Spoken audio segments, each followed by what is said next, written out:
AT&T Stadium in Arlington, Texas. Game 3 for the USA Football 2019 International Bowl as Panama takes on U-18 Select of the United States. With the linebacker Lemont Williams, I'm Matt Peterson. Game number 3 after two very good, exciting matchups in the first two. What are you expecting here between Panama and the U.S. U-18 Select? Well, you know, it's exciting times for these high school students to be able to display their talent here in the International Bowl at the AT&T Stadium. I'm anticipating a lot of good football here in the first half. Well, this is edition 10 of the International Bowl, featuring 16 different teams, 4 games today, 4 games in a week, and a very good battle in that first game. Mexico put up a good fight against the U.S. U-16s. Yeah, Mexico came out flying in the first game and ended up losing. Team USA ended up winning that game, but they came out very competitive. The second game, U.S. really dominated, Team Canada. But this game here, you never know how it's going to play out. Now it's Panama against the United States, and then in the final game, we'll have the U.S. U-19 Select against Nuevo Leon of Mexico. Kickoff from AT&T Stadium when we come back.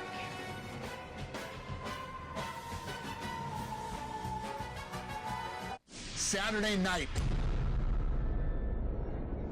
The UFC premieres on ESPN Plus with a true super fight. Champion versus champion.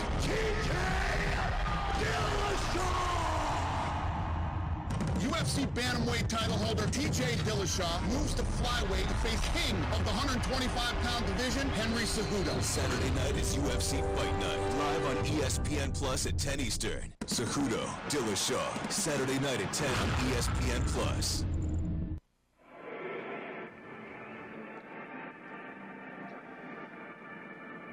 Teams exchanging pleasantries after the coin toss. The flags of Panama and the United States of America at midfield as we are set for game 3 on day 1 of the 2019 International Bowl. Matt Peterson with Lemont Williams will be joined by Sarah Merrifield throughout this broadcast. A great competition, Lemont's. Founded in 2010, the International Bowl is the longest-running annual series of high school-age international football teams in the world.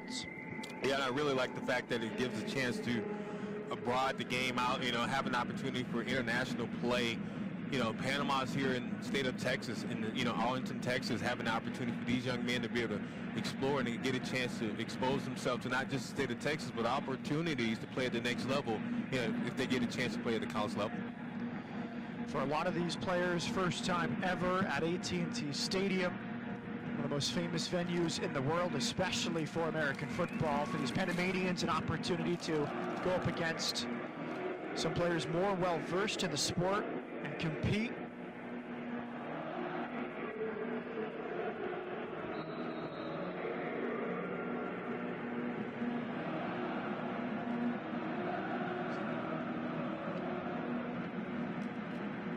Panama in black, the United States in blue. Panama kicks off, and we are underway in game number 3 on day 1 of the 2019 International Bowl.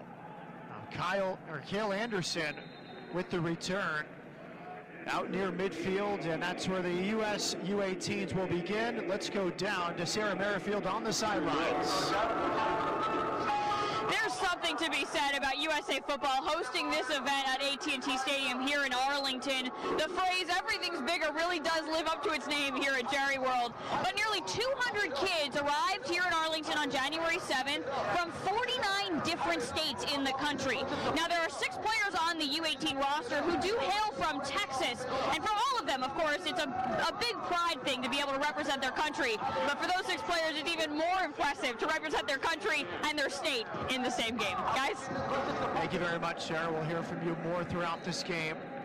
6 Texans on this U-18 Select roster. It's a 46-man roster. Here we go. Gunnar Gundy out of Stillwater, Oklahoma on the first play. Takes it to the right side and brought down. A nice gain from Gunnar Gundy, who lost the Oklahoma State title game in late November, and he leads the USA U-18s on their first drive. Yeah, and Gundy, you remember that name because his father's the head coach at Oklahoma State, and Mike Gundy.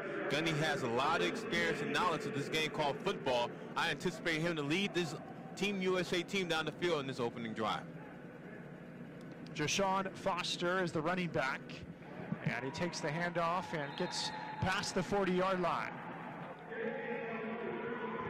Foster out of Sterling High School in Houston, Texas, one of those 6 Texans referenced by Sarah on her sideline report. But there is Gundy, middle son of Oklahoma State head coach Mike Gundy. And a pitch out to the right side. Foster with space and out to the 49-yard line. Good tackle from Jose Vidal, a Panamanian linebacker. Excellent job there by Foster with the tall sweep to the left-hand side. You can see 5'9", 170 170-pound hometown is Houston, Texas. He's seen a lot of play throughout this season. He's going to use that explosive speed to the outside throughout this first half. Up tempo from the Americans on their first possession. Gundy looking to his right, has a man open, and a first down. Gabriel Walls out of Heritage High School in McKinney, Texas. Continue to watch the tempo right now out of Team USA. They want to set the tone against their defense. This defense here, you can see right there the quick slant in the inside. Nice job by Gundy finding the receiver. Gundy from the shotgun. Hands it off. Nice gain out to the 30-yard line. Julian Morin out of Carlmont High School in Belmont, California. Right now, Team USA is starting to wear down Panama's defense with the handoff right in the middle. Good blocking up front by the offensive line, which opened up the running lanes to pick up close to the first down, or get the first down. From the 30-yard line, 2nd and 1 for the United States. 2 receivers out to the right, 1 to the left. Gundy flushed out a bit, lobs a little bit high for the intended receiver, Matt Greenwald. Greenwald from Boulder, Colorado, good size and a 6'2" frame. He has a really good size there for a wide receiver position at 6'2". Gundy is going to try to find a way to get the ball to him high and away from the defender so he can use that frame to be able to pull down the reception. The US U-18 selector, coached by Ryan Larson, who is the offensive coordinator and quarterback coach at Stevenson University in Maryland, a Division III outfit. Flags come in before the handoff to Foster. False start goes against the U-18s. That'll make it 3rd and 6.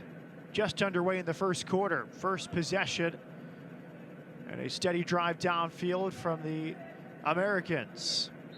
Now 46-man roster under Larson's tutelage. Now Gundy trying to follow his dad, Mike, who won the state title with Stillwater High School in 1967. The last time Stillwater has won the state championship in Oklahoma. Gundy looking to his right, puts air under the pass and overthrows Cale Anderson, who had a nice return on the opening kickoff. Yeah, just a little bit too much muscle on that play right there by Gundy, throwing the football to the right-hand side. He got to work on his accuracy right now in this first quarter. 4-down territory, it appears, for the Americans. 4th and 6. Gundy looking towards the sideline. And it's an all-star game. They might as well go for it instead of a long field goal. 2 receivers right for Gundy. Sets up a screen pass. Here comes Foster. And a good tackle around the 27-yard line. Excellent job there by Foster to be able to get behind the linebacker. You can see right there picking up the reception, cutting across the middle. The young man out of Houston, Texas, Sterling High School, was able to pick up the first down and extend this drive for Team USA. A gain of 8, first down for the United States. Now 1st and 10 from the 27. Gundy hands it off. Nice tackle in the backfield. Ezra Forbes. And it looks like he made a recovery, but we'll see if the ball was already considered down. Huge stop there by Forbes. As you can see right here, look at the linebacker get behind there. Good stick there by Forbes, stopping the running back in his tracks for no gain. And they're going to say it's a Panamanian recovery. So after the Americans were marching down the field, Forbes forced the fumble. And after the officials talked it over, Panama will take over after the fumble. Huge break there for Panama defense, bending but not breaking, forcing the first turnover here in the first quarter. Look at Forbes with the big stick on the running back. Didn't look like he fumbled there on that play, but the officials called it and giving the ball to Panama. Julian Morin, the running back out of Belmont, California, may have been down when the ball came out, but Panama will capitalize here. They start from the 36-yard line, fake of a handoff out to the left side. Jose Garcia de Paredes up to about the 34.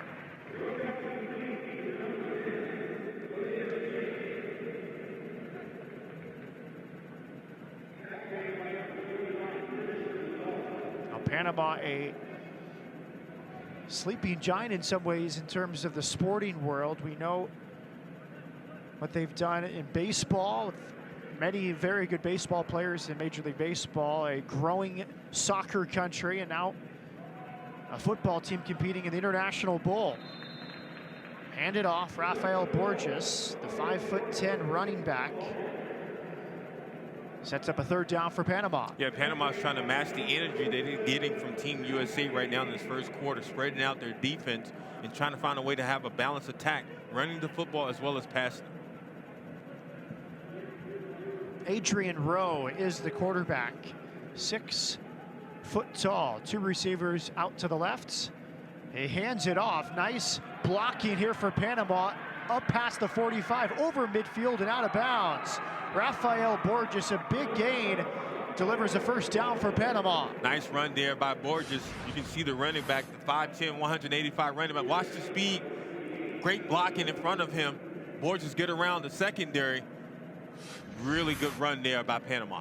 Brandon Belgrave, another running back, number 5, had one of the big blocks there that opened up the space. Now Panama, after the turnover, into American territory at the 45. They go out to Belgrave, blocking on the last play. This time he makes the catch and immediately wrapped up. Several there to make the tackle, including C.J.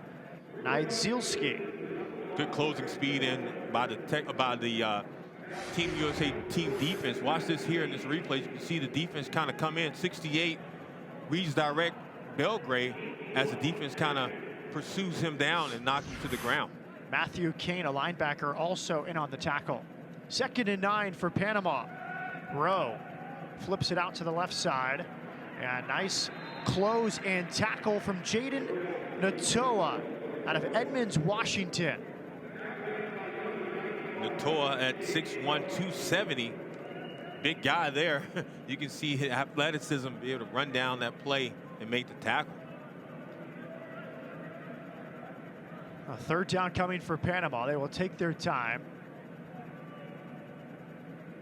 Rowe, 2 options right and left, and some movement around the line of scrimmage. Now a false start against Panama will make it a 3rd and 15. Now the Panamanians are clapping. They think it might be offsides against the USA under-18s. Maybe just a little too optimistic there. Actually against them, false start. Or maybe they just wanted a 3rd and 15 because it'll be more dramatic first down when they get it.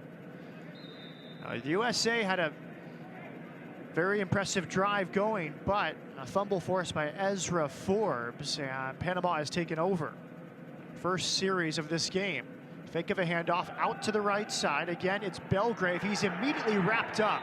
Nice tackle from Frazier White, the defensive back from Richmond, California. Excellent job there by White. You can see here with the quick pass to the outside. Watch White come down from his corner position. Excellent job in the open field, one-on-one tackle. White plays at El Cerrito High School in the Bay Area. And 4th down now for Panama. See if they go for it. The U.S. went for it on 4th and 6, but in their own territory, they will punt. Punt from about the 40-yard line.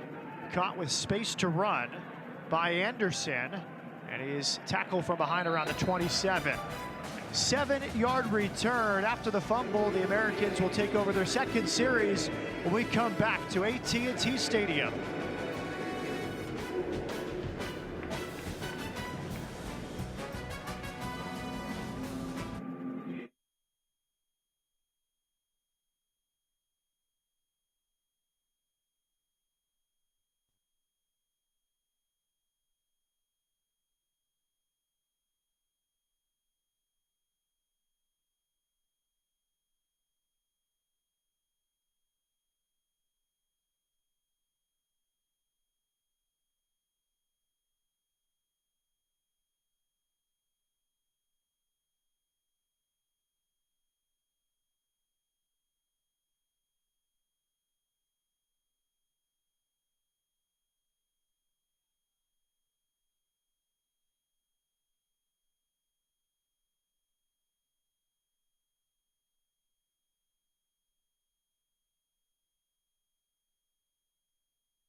Second series begins for the United States.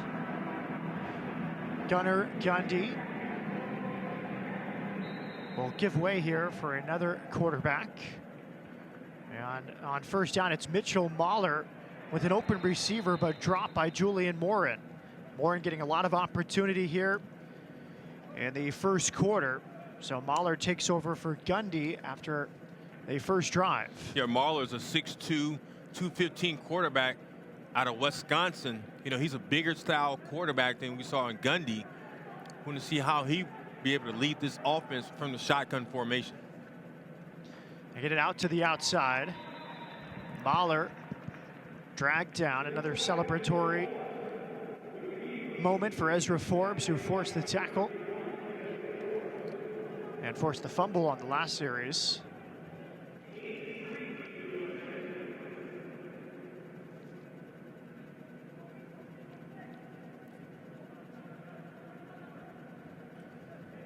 Mahler out of Kiel High School in Cleveland, Wisconsin. Now 3rd and 7. Mahler looking to his right. And another drop. So 2 drops on this series for the United States. Gabriel Walls out of Heritage High School in McKinney, Texas. Just a missed opportunity there for Walls in having his hands on the football. He should have brought that into his body to be able to help, you know, Team USA continue to move the ball down the field.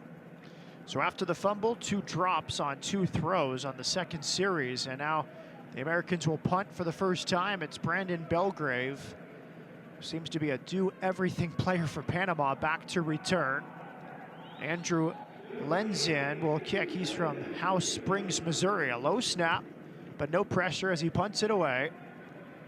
Wobbling kick and a nice catch from Belgrave over his shoulder, the stiff arm, and he's dragged down. Nice tackle, Matthew Kane out of Windermere, Florida. Yeah, Kane closed in on that one on the punt team as he brought down Belgraves. Good opportunity there for the defense now to kind of use that energy here in this series. Panama is sticking with Team USA right now. Defensively, I think Panama is holding their own.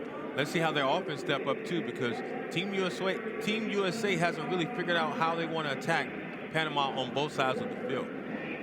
Very confident kick returner, Belgrave. He took that one while sprinting towards the sideline over the shoulder. We're so used in the NFL and college football, so many fair catches. It's nice to see a little audacity. Now here we go, second series for Panama. Nice misdirection and out to the star at midfield. Rafael Borges, a big gain. Panama has a first down. Borges is a really big running back there at 5'10", 185. You can see the size and the strength. But watch this speed here as he breaks to the right side, busting over a couple tackles to get to the star in the middle of the field. here at the AT&T Stadium. Christian Gonzalez out of Palm Bay, Florida with the tackle. First down from the 49. Rowe hands it off. Dragging a few defenders into American territory out to the 45-yard line. Another big carry for Borges, a gain of 6.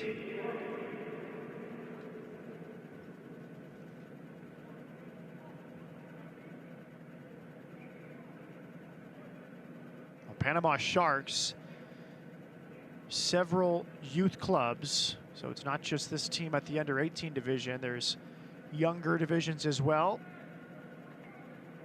16 teams in total in this year's edition of the International Bowl. Looked like a man from the Panamanians had went too early, and indeed a false start. As you can see right here, the play calling guy jumped offside. It looks like number 29 for Team USA.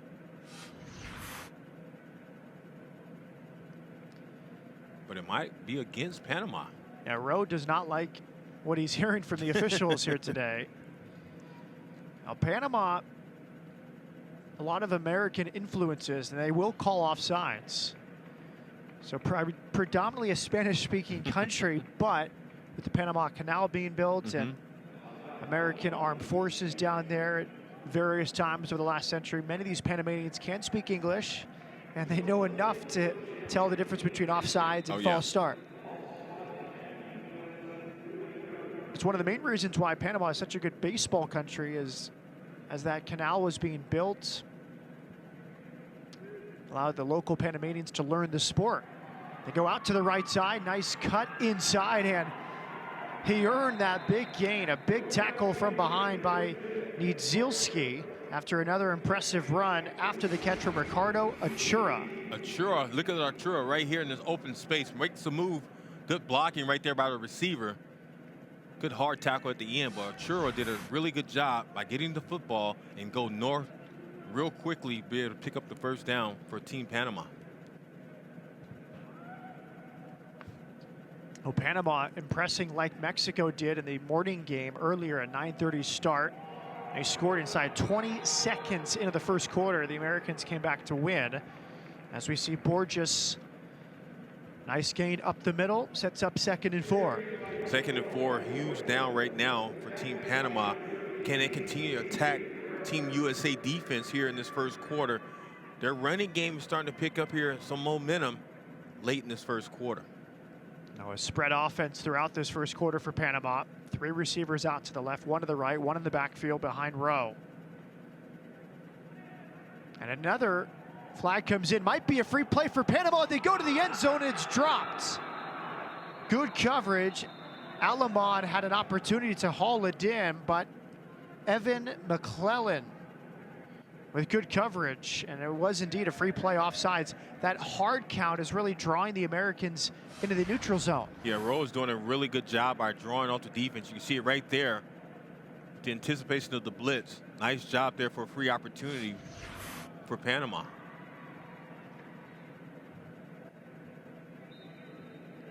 Using that clap with the count is so popular. We've seen it with Alabama over the years. So many other college football offenses, you see it. 1st and 10, a slant, high throw. Alamon unable to bring it in. Good coverage once again by George Burrell.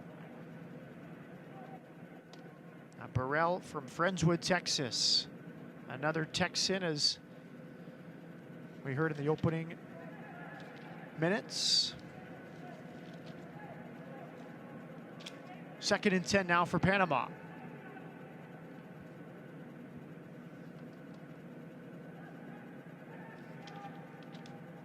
Handed off, a fake throw to the right, a gain of about 3 or 4. Borges once again. What we're seeing right now from Team Panama, they want to wear down Team USA defensive front with that front line that they have. They're doing a really good job by winning the battle up front against Team USA defensive line and allowing their running back to be able to be patient and find the open holes. 3rd and 9. Same formation with 3 receivers out to the right. Borges in the backfield behind Rowe. Fakes the handoff, looking right, has time, throws to the right, has a man, it's caught. Around the 4-yard line, Belgrave with the reception, and he signals the Panama first down. And what we're seeing is that Belgrave is doing a really good job in the man-to-man coverage against these cornerbacks, Team USA cornerbacks. Belgrave at 5'10", 175 is using that size and speed to be able to separate from the corners and make a good reception like we just saw on that last play. It'll be 1st and goal from the 4-yard line for Panama. 2 out to the right, 2 to the left. Rowe looked very confident throughout the opening quarter. Hands it off, up the middle, and carrying 2 defenders into the end zone is Borges. Panama strikes first with 30 seconds left in the first quarter. And it didn't take long there for Panama to be able to get in the end zone. As you can see right there, good handoff. Watch the offensive line move their defensive players out of the way for the running back to be able to get in the end zone. Borges for the first touchdown for Panama. Shane McCormick and Tyler Bain both with an opportunity to tackle Borges, but too much power.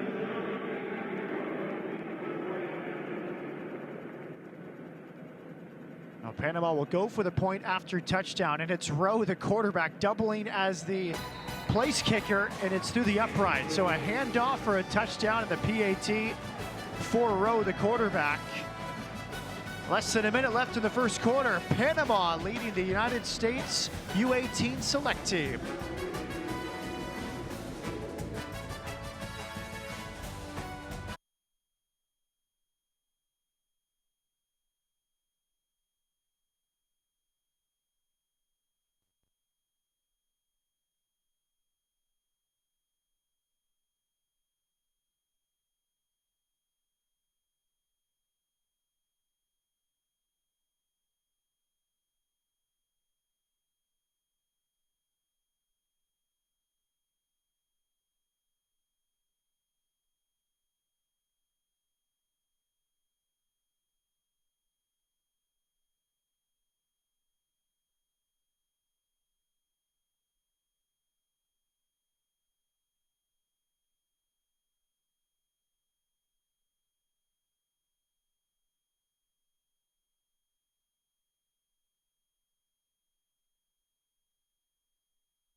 Welcome back, 7-0 Panama. Let's go down to the sideline. Sarah Merrifield is with Gunnar Gundy.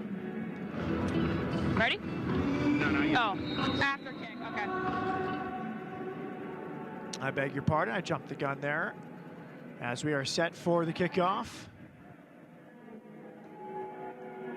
Panama, a 4-yard touchdown run from Borges. Now a short kick, fumbled momentarily by the Americans. And out past the 30-yard line, wrestled down around the 34-yard line. Michael Savage. Down to you, Sarah.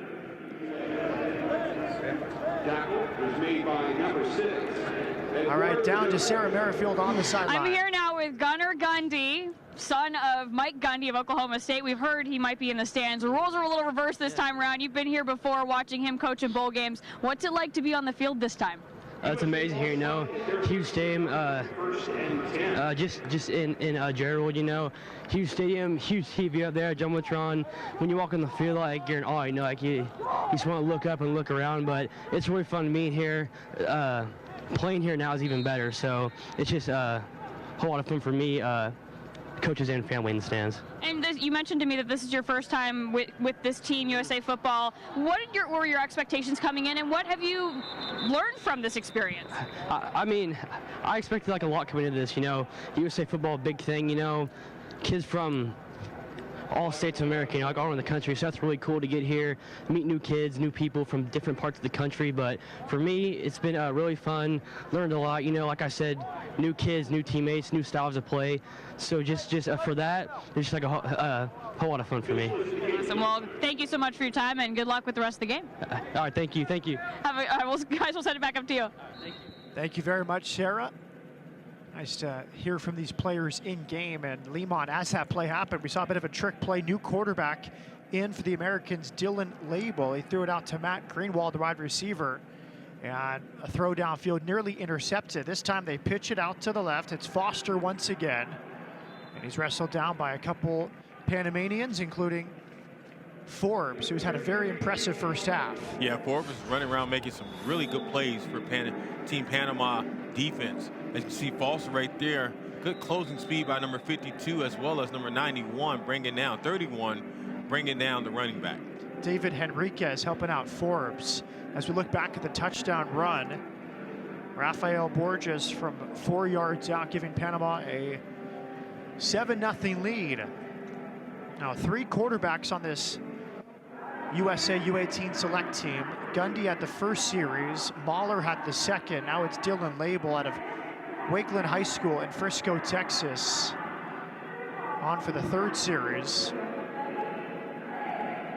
And to be honest with you, Matt, I really believe that's what's really hurting the offense flow for Team USA right now. The inconsistency play at the quarterback spot. Not saying necessarily bad plays, but what I'm saying is having different guys come in different series is hard. Every guy has a different style of play. So it's kind of hard for the offensive linemen as well as the running backs and the wide receivers to get comfortable with a quarterback that's been exchanged within the last series. So, what Team Panama we've been seeing is that Rowe is doing a really good job for us leading this team down the field because he's consistently stayed in the game. The other quarterbacks on the opposite side, you have a guy in for 1 series for 4 plays, you kick a punt or you punt the ball off, then it's a whole other guy in, different frame, different style of play.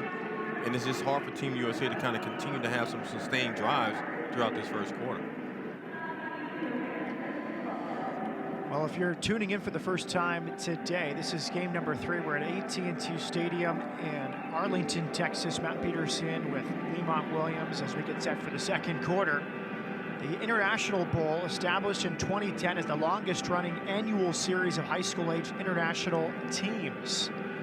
And as a member of the U.S. Olympic Committee and the sport's national governing body, USA Football manages the International Bowl. The U.S. will field 8 teams in this year's tournament.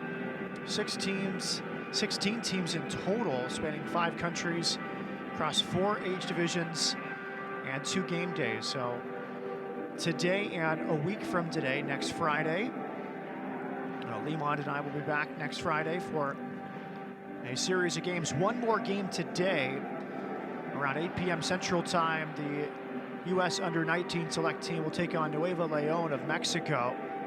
And 4 games next Friday, the 18th of January. Well, after the quarter break, we start the second quarter. Dylan Label, Frisco native, not far from Arlington, will work from the shotgun on second down. Flips out and throws an interception. Panama has great field possession. It was thrown right into David Henriquez, and Panama in good position after the interception. And just like that, Matt, we talked about how Panama's defense has stepped up and playing with a lot of confidence. They get a turnover or an interception there by their linebacker. As you can see there, setting up their offense. Good job there for Team Panama.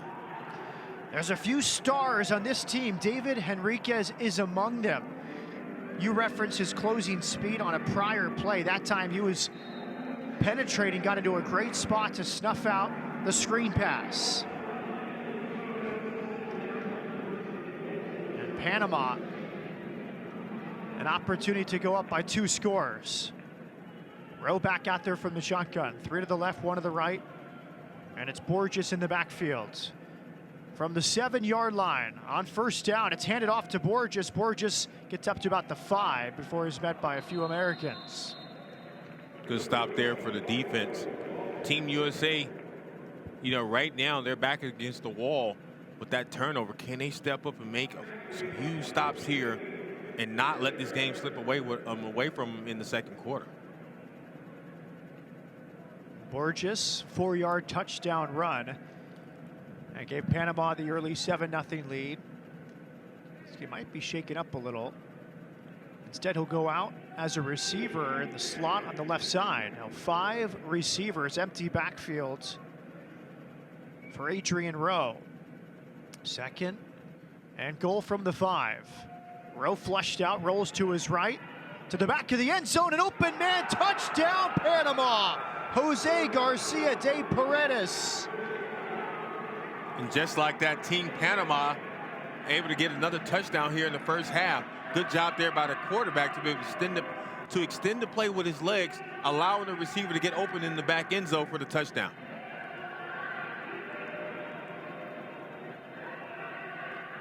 What an impressive start to this game from Panama.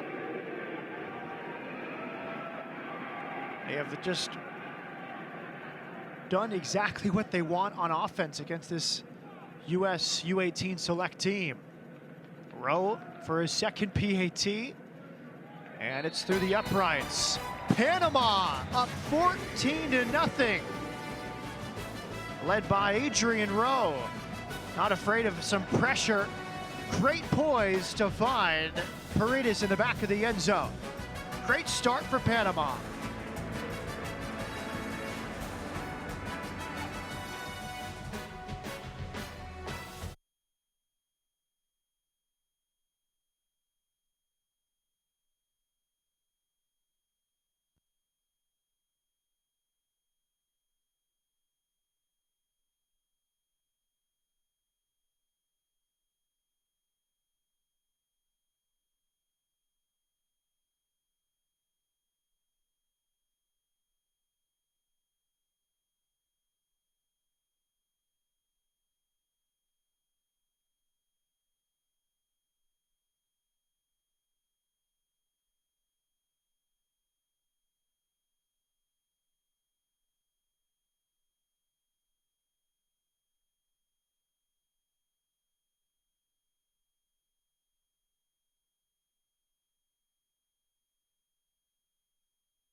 Welcome back, AT&T Stadium in Arlington, Texas. An impressive start from the Sharks. Panama leading 14-0.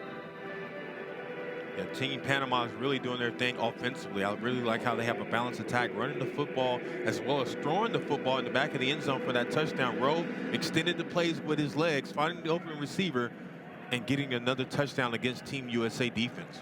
Cale Anderson takes the kickoff inside the 5 and wrapped up just past the 20. So the United States will take over. And it will be their 4th possession. And 2 of the first 3 have ended with turnovers. First, a fumble on a handoff, and then most recently, an interception thrown by Dylan Label as he tried to set up a screen pass, and it was right into the chest of David Henriquez, which set up Panama in great position. They only had to get 7 yards for their second score. And let's see what Team USA comes out as a starting quarterback for Team USA in this series. Looks like they're going back with Gundy. Gunnar Gundy, who had the first possession, the best drive so far for the Americans, and he hands off. Big gain up the middle, but a good tackle in the secondary as Victor Falcon stops Julian Morin. Gundy led this team in the first series of the game. Now he comes back onto the field. He has a lot of leadership and knowledge of this football game. The son of Mike Gundy, the head coach for Oklahoma State. Let's see what this young man is going to do and try to rally the game, or rally the troops and get back into this game. Handed off, similar play and similar result. Nice work from Morin, the Northern California native out of Carlmont High School.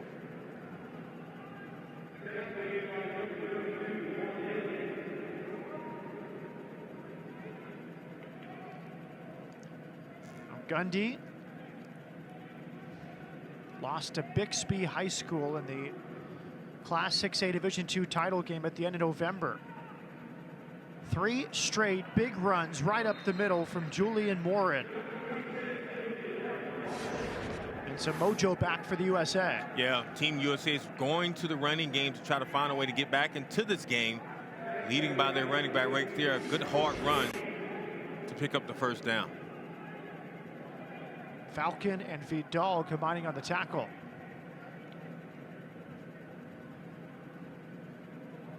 They brought in Mitchell Mahler at quarterback. Change of quarterbacks mid-series. Mahler snuffed out. What a play in the backfield. Gabriel Mason. It's the second time, and Mahler's trying to run, and this has happened. Yeah, Mason at 5'8" was able to sneak into the backfield. Look at this big tackle. Excellent job to tackle him, open field tackle to bring him down by himself. Mason did a really good job there at 5'8", 187. These Panamanians came to play, Lemont. Oh, no doubt. They're here to play. They've been very competitive. I've been impressed with their team throughout this first half. Well, now it's Gundy back from the shotgun on 3rd and 5. Looking to his right, slings it out there, has a man, and it's caught by Walls, who's immediately tackled.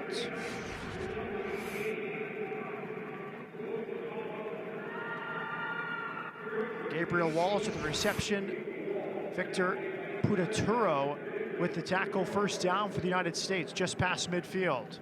Gundy hands off. Again, Julian Morin pushed back towards midfield. Good stop there for Team Panama. They're starting to step up their defense here against the run. Huge third down for Team USA.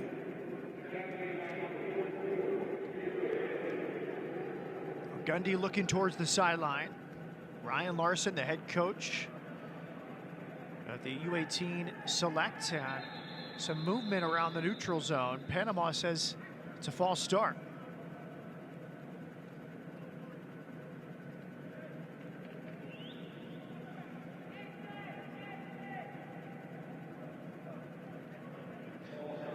Now, Gundy traveled to Texas for the U.S. tryouts. One of 3 quarterbacks. Gundy completed 63% of his passes for 2,400 yards, 25 touchdowns against 5 interceptions his junior season this year. Panama calls time. We'll take it with them. Panama leading by 14 midway through the second quarter in Arlington.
Welcome back. The 2019 International Bowl. Matt Peterson with Lemont Williams, Sarah Merrifield on the sidelines, and right after the timeout, another drop from the Americans.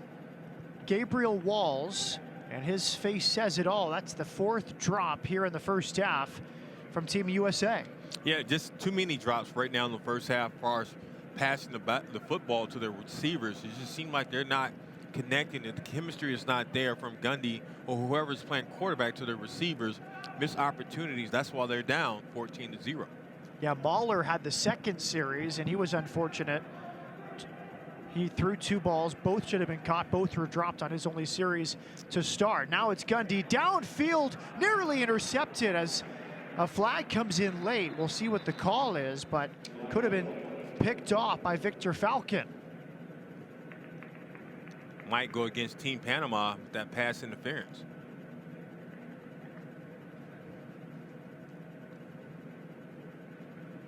The officials will work it out. It's primarily an American crew, and they're going to wave off, say it was uncatchable. So potentially pass interference, but uncatchable, so no flag. Would you like that decision, Lemont? Well, I mean, at that point, you can see the ball was definitely high. So, you know, Team Panama has been the aggressive team right now, so they're going to probably get more calls in their favor. But at the same time, Team USA has to find a way to be able to not just throw it high, but execute the pitch and catch to their receivers. We talked about that all in the last series. Andrew Lenzin fumbles the punt, then gets it away, and it's a booming punt, bounces around the 26, rolls all the way inside the 10-yard line. Yeah, that's an excellent kick. Down to around the 7.5-yard line by Parker. Lenzin, his second kick today. Now Panama stunning the US U-18 team so far with 2 touchdowns, and they've done it rather easily. Lemont Borges a 4-yard run, and then Paredes a 5-yard pass after Rowe was flushed out of the pocket. Yeah, it's just a balanced attack from Team Panama right now in this first half. Came out with a lot of confidence and a lot of swagger offensively, attacking Team USA. You know, Team USA really hasn't helped their defense going 3 and out and putting their defense back on the field after just giving up some touchdowns. So if you're, Team USA in the second half, you got to sustain the offensive drives to be able to help out your defense. Well, Panama out, and they'll start from the 7.5-yard line. Rowe hands off, and nice work brushing forward. Borges could have been a minimal gain, but he kept barreling forward and picked up about 5 yards. You see here, Borges, just a nice hard run, big frame running back, taking the hits and keep on ticking. I really like this running back here. Borges is going to continue to lay heavy on Team USA defense. Broke the attempted tackle of Max Lommel, who had the first contact. 2nd and 4 for Panama. 3 receivers bunched on the right, 1 out to the left. Another handoff, and out near a first down goes Borges. Well, Lemont, you don't see many Panamanians in American college football, but I'd say after the first quarter and a half, many of these players should be playing college football in the next few years. Absolutely, and we talked about this off air, man. I believe everybody needs the opportunity to play college football. In Team Panama right now, their players looks like they can play at the next level. I mean, it might not be at the high level at Oklahoma State, but it can be at a level as far as Division I, far as Sam Houston, that type of level, as well as Division II style football. But these guys want to play college football, and right now they're displaying in this first half. I believe they have an opportunity.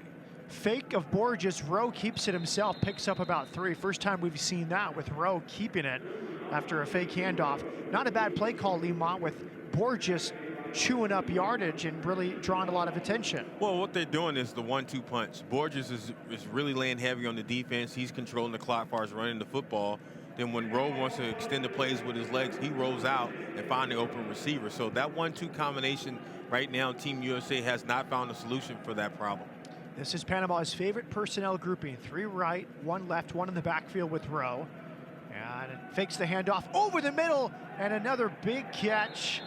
Well done from Paredes, who had the touchdown earlier. Panama making it look easy on offense. Well, it looks easy for us up here in the booth, but it's really not on the field. Play action pass right there. as Rowe allowed his receiver to get behind the linebackers. Good accuracy there from the quarterback. Nice pitch and catch. Burritos had the touchdown catch on Panama's last possession. Rowe looking out towards the left. A handoff up the middle out to the 40-yard line. It's Ricardo Achura, who's the number 2 back. That time they gave Borges a blow. And what they're doing right now, Team Panama, is controlling the clock here with less than 5 minutes to go before halftime. They do not want to be in, they're not impatient. They want to take their time, control the clock, and continue to wear down Team USA defense.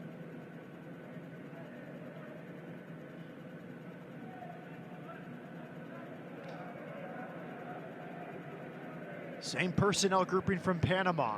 3 options to the right, 1 to the left, and a man in the backfield. Rowe fakes the handoff, goes over the middle, and another opportunity for Paredes, and he could not haul it in. Would have been a nice catch, but a similar play to the one a few plays ago, over the middle after the fake of the handoff. And that's the sweet spot right now in Team USA defense, is across the middle with the play action pass. You can see right there, good opportunity, but miss because he couldn't get his hands wrapped around the football and bring it down for Team Panama. Jared Behrens out of Ashburn, Virginia with the coverage. Big third down now for Panama. If they can continue this drive and score, it would be a big halftime deficit, but the Americans can force a punt. They could get some points back before the break. Rowe from the shotgun. Has a man to his right, and it's caught by Rodriguez, immediately tackled by Jahi Nelson. There's another play action pass right there. Quick slant to the receiver. Takes a hit, but keeps the ball in his hands for the reception. First catch for Nelson. The 4th man to catch a ball for Panama. And another first down for the Sharks. 1st and 10 from the 47. Now they go 2 right, 2 left. Achura in the backfield. He takes the handoff out to midfield. Nice tackle around the star by Adrian Cabrera out of Spring Hill, Florida.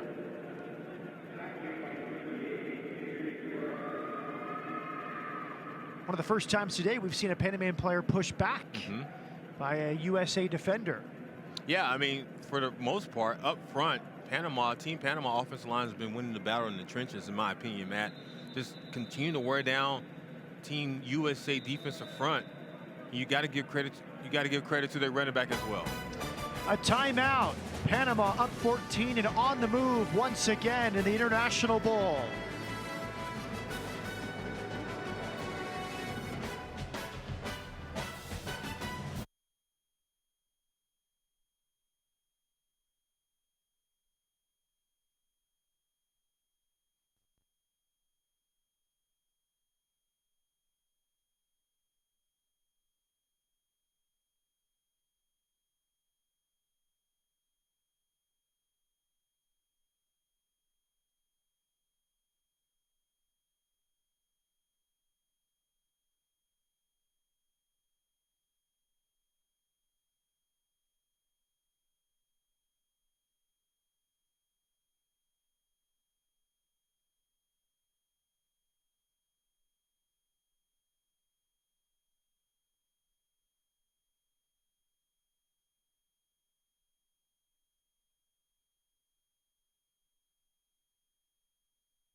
Adrian Rowe back on the field as Panama on the move.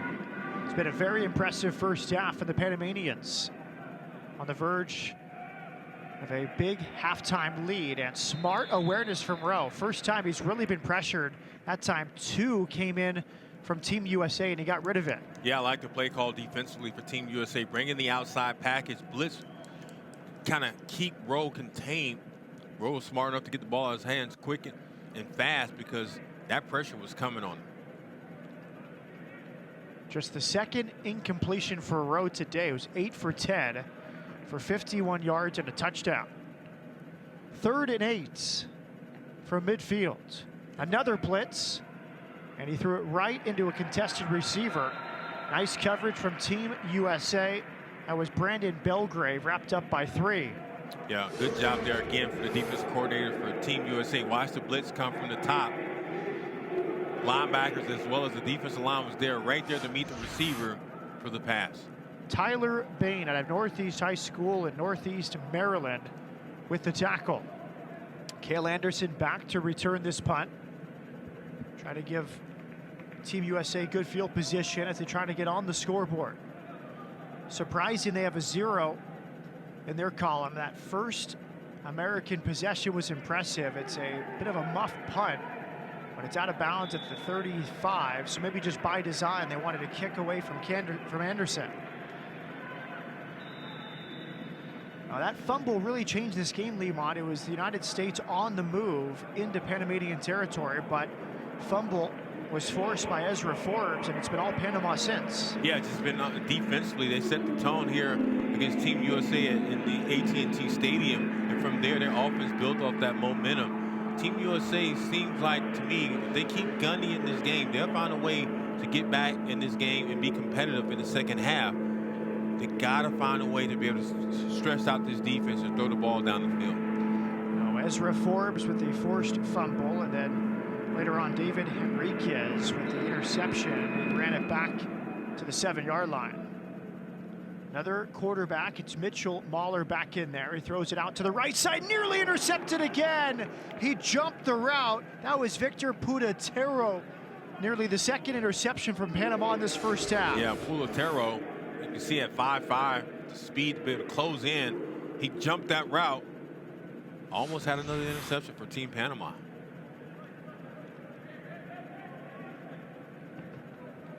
It was Dylan Label who was intercepted earlier in the half. USA using 3 quarterbacks in this all-star game. Handed off up the middle. Minimal gain for Jashawn Foster. Tackle made by Felipe DeBoy.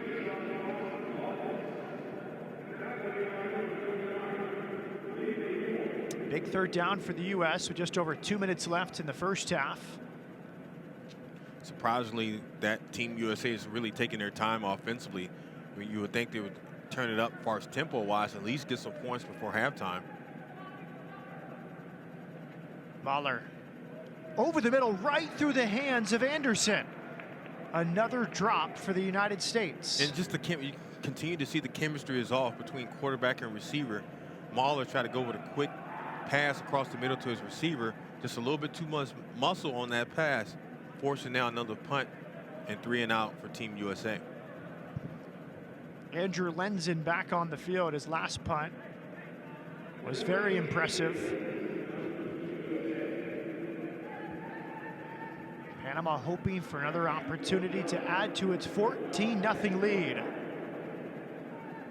Lenzen's punt from the 24.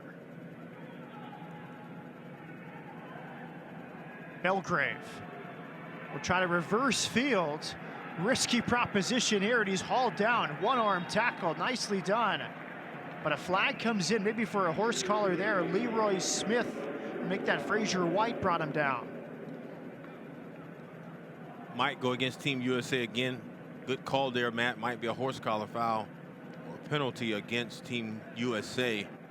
Belgrave was trying to make something happen, though. You saw it cut across the field.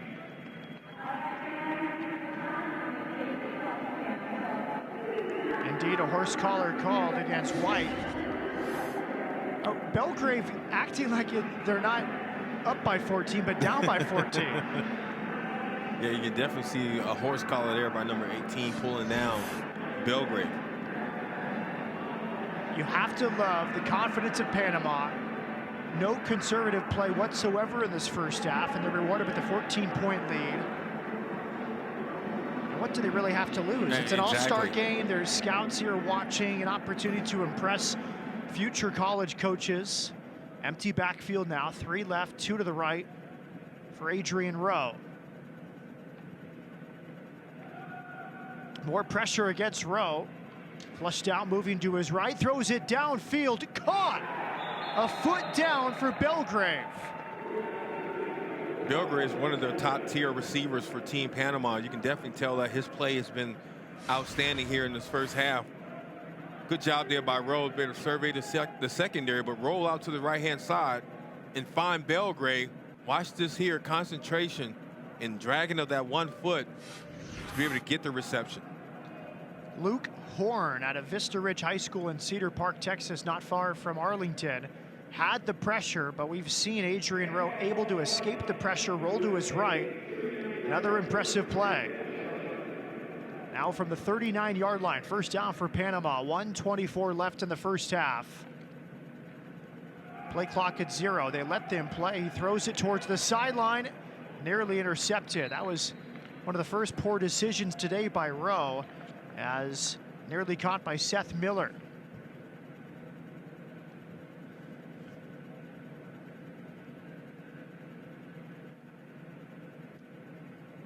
You guys discussed in the first couple of games a liberal enforcement of the play clock here in the International Bowl. Yeah, they don't really enforce a lot of the delay of play. I mean, the delay penalties on the shot clock, which allow the players to be competitive and compete on each and every play. Rowe goes over the middle. Another catch from Brandon Belgrave up to the 26-yard line. Man, Belgrave is really hustling right now for Team Panama. The combination between Rowe, you can see Rowe just feeling the confidence in the pocket. A flag came down, but Belgrave with the reception. His 6th catch today. Kyleon Parker with the tackle. Parker from Wauwatosa, Wisconsin.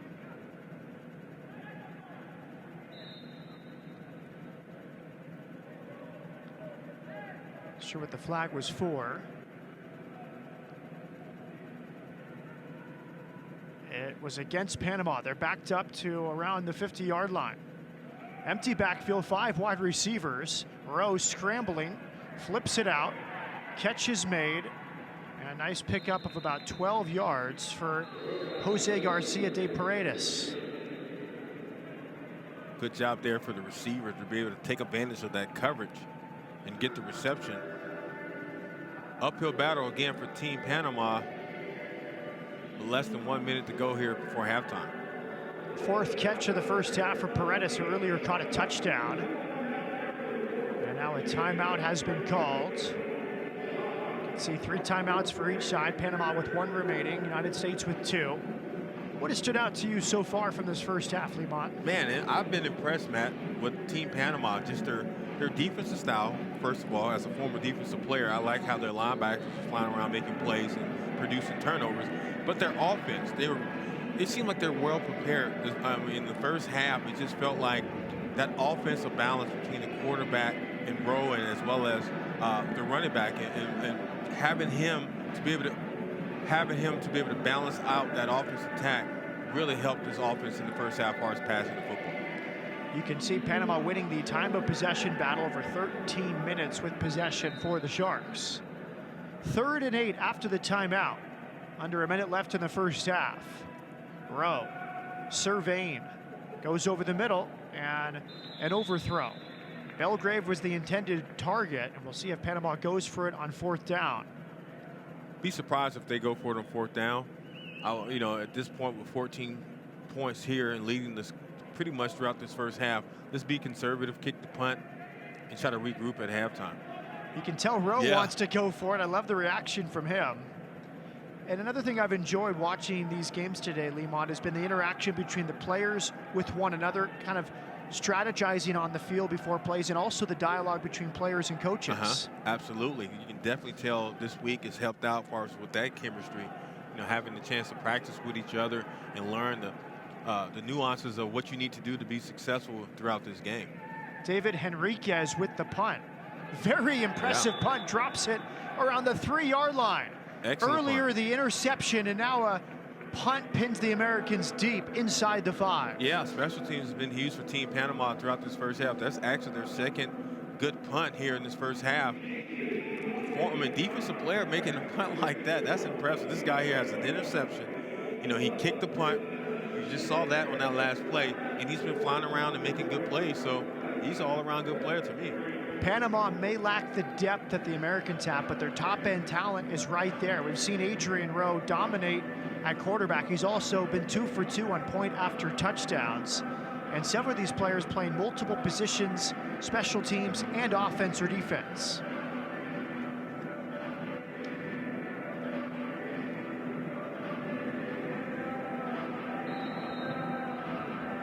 Dylan Label back out for his second series. He earlier threw that interception right into the path of David Henriquez.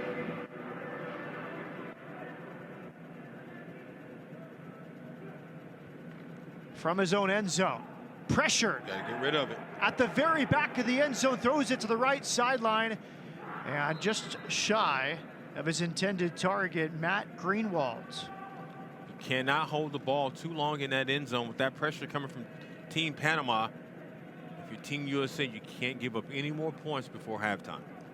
A second throw for Label. His first on that series was the screen pass that was intercepted by Henriquez.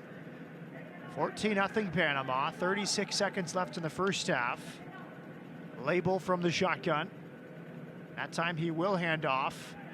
And a little breathing room for the Americans. Out around the 8-yard line from Julian Morin.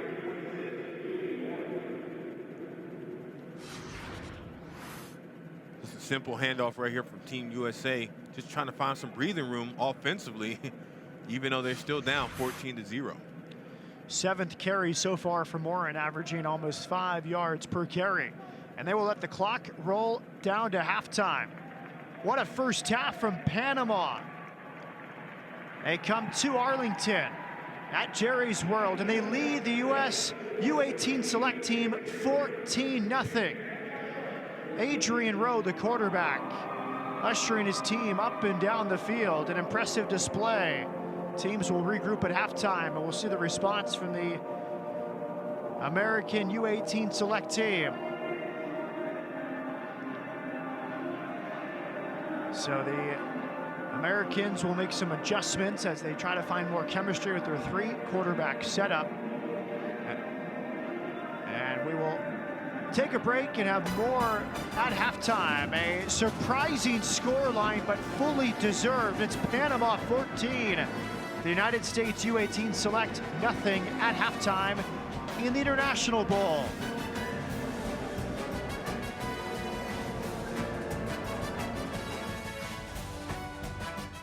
Rising halftime score. Panama leading the United States under-18 select team 14-0. Matt Peterson with Lemon Williams.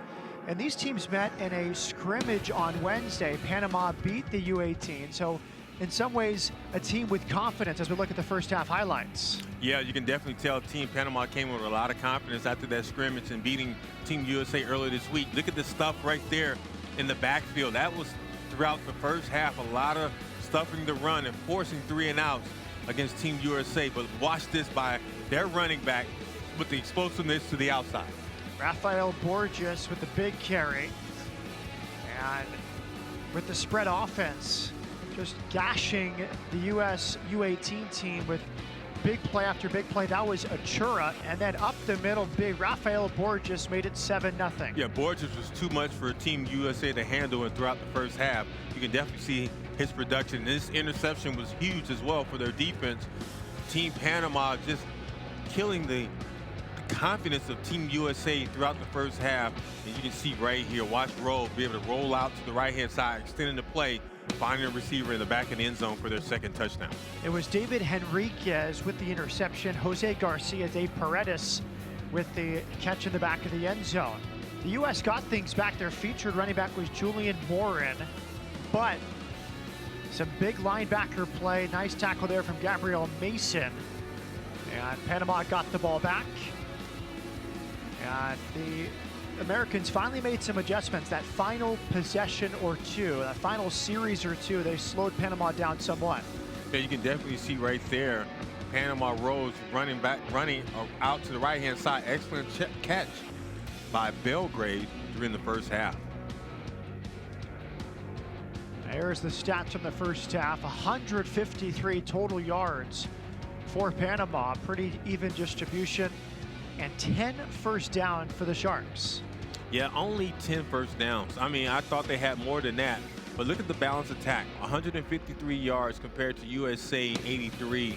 And what killed USA is the penalties. 5 penalties for 35 yards, whereas Team Panama only had 2.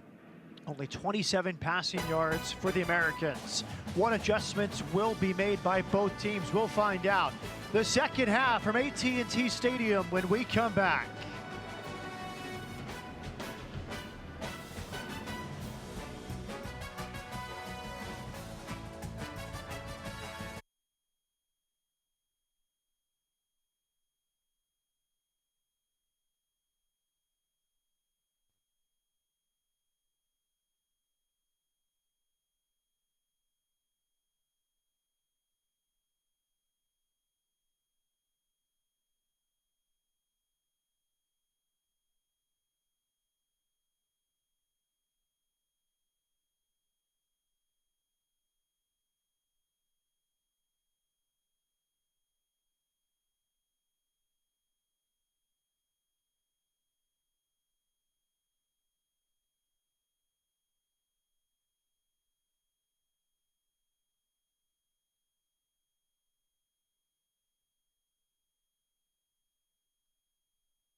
Welcome back. AT&T Stadium in Arlington, Texas. Moments away from the start of the third quarter. Panama, an impressive 14-0 lead over the U.S. U-18 select team. Matt Peterson with Lemont Williams. And now let's go back to the sideline with Sarah Merrifield.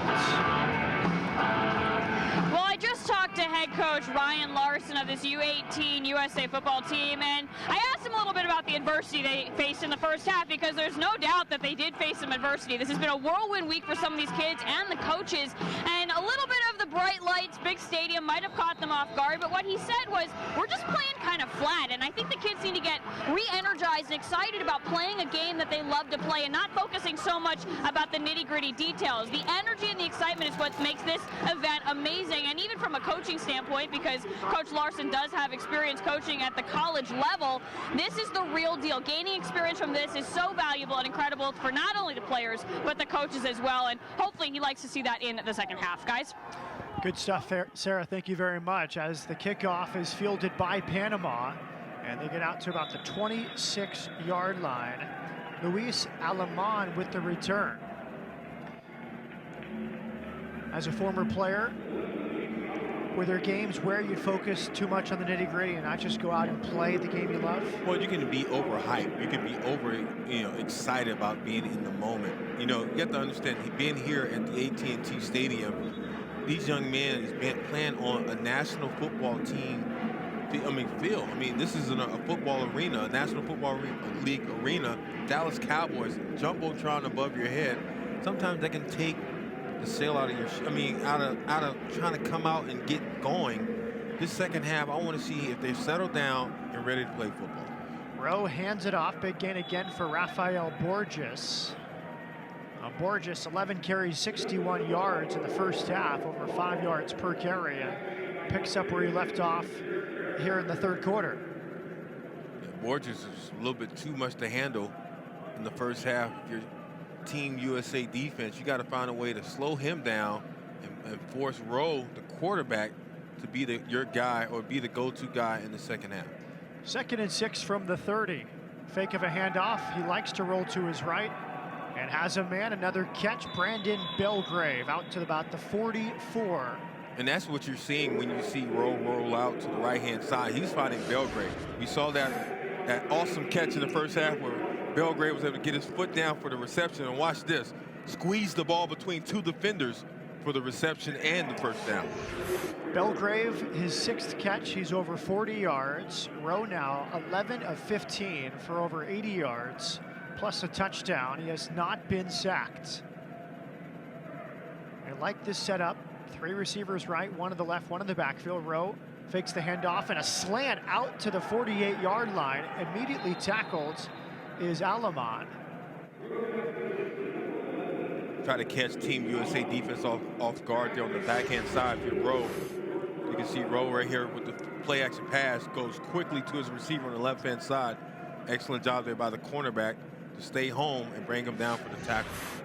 George Burrell out of Friendswood, Texas, near Houston with the tackle. You see Alamon, the far left receiver.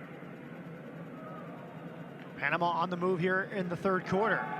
Hand it off, up the middle goes Rafael Borges out to the 45-yard line. A host of American tacklers, including Jared Behrens.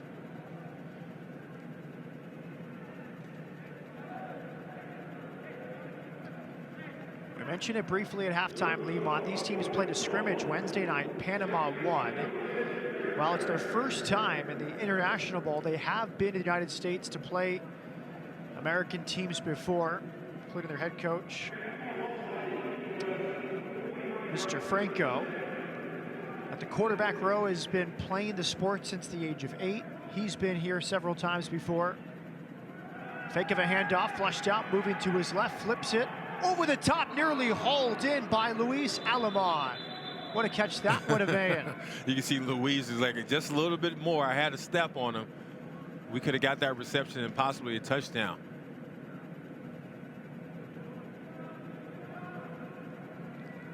Penalty goes against Panama. See Rowe just rolling out to the left-hand side that time. He normally goes to the right-hand side. Just a little bit too far for your receiver on that last play. May have been above the line of scrimmage before he threw it.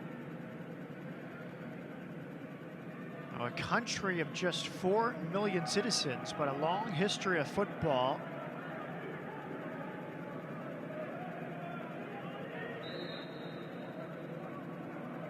They had a tryout of 100 of the country's best top 16 to 18-year-olds in Panama in November. Handoff, broken tackle, Borges out to the left side. Just a physical presence up and down this Panamanian roster. Absolutely. Borges at 5'10", 185. You can see the athleticism here. Just a sweep play around the left-hand side. Look at the patience as well as the balance to be able to take on some hits and keep on moving. You talked about guys getting the opportunity to stay in the States and play some college football. Borges might be that individual for Team Panama, in my opinion.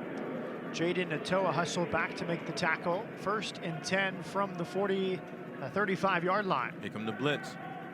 And throw it out to the right side. Another catch for Belgrave. Eludes one tackler, thrown backward. Brought down, maybe a face mask will be called. Panama was asking for it as Behrens again there for the tackle. You know, Belgrave is hard to bring down. And I mean, from one guy to bring him down, he's going to continue to move around until he's brought down. But it was a flag on that play. Maybe it's going against Team USA. And there's the face mask. 6th catch for Belgrave.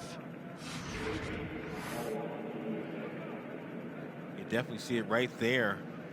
Our number 50 grabbing the face mask. Barron's the guilty party. At a Flint Hill High School in Ashburn, Virginia. Moves them all the way up to the 20-yard line. First down for Panama. A handoff, bouncing out to the right side. It's Achura. Hard 4-yard run that time.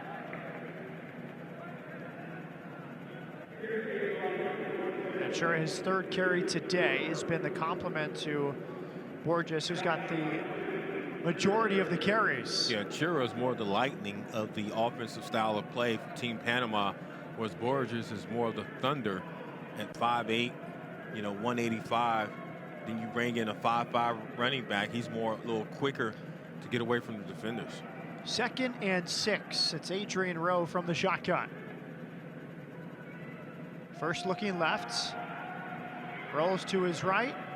Nice touch pass and a first down. Jose Garcia de Paredes. No problem with the pressure from Rowe. No, not at all. Watch this play here by Rowe as he rolls out to the right-hand side, patiently waiting for his receiver to get open. Good job there, finding the receiver across the middle, picking up the first down and extending his drive. Team Panama quietly is moving down the field against Team USA. That's what you want to see from your team coming out of halftime, making the halftime adjustments. 5th catch today for Paredes. First and goal from the 6. They have been very efficient in these red zone situations before. 2 trips, 2 touchdowns in the first half. Rowe rolls to his left. They pick up the blitz. Rowe slings it towards the end zone. Touchdown, Panama. It's Paredes once again, his 2nd touchdown pass today. And just like that, Team Panama extends the lead with that touchdown play as Rowe rolls out to the left-hand side, finding his receiver. Excellent job here. As you can see in this replay here. Look at Rowe roll to the left-hand side, sets his feet, squares his shoulders to the line of scrimmage and finding his receiver for the reception and the touchdown. Good job there by Team Panama.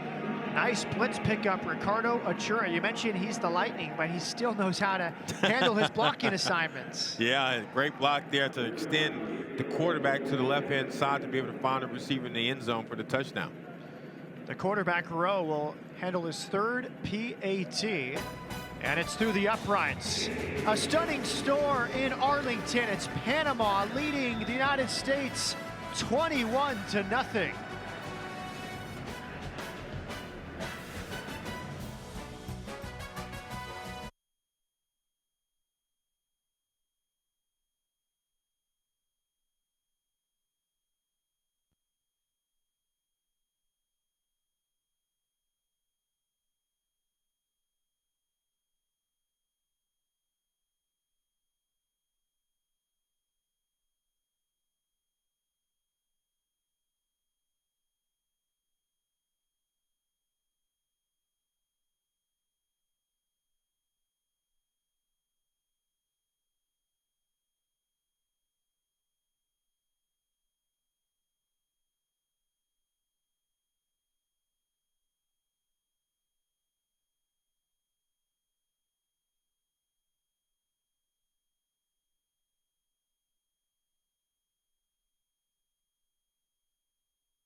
Welcome back. It's 21-0 Panama over the United States U-18 Select. Panama dominant since the opening kickoff, and now they will kick off to the United States.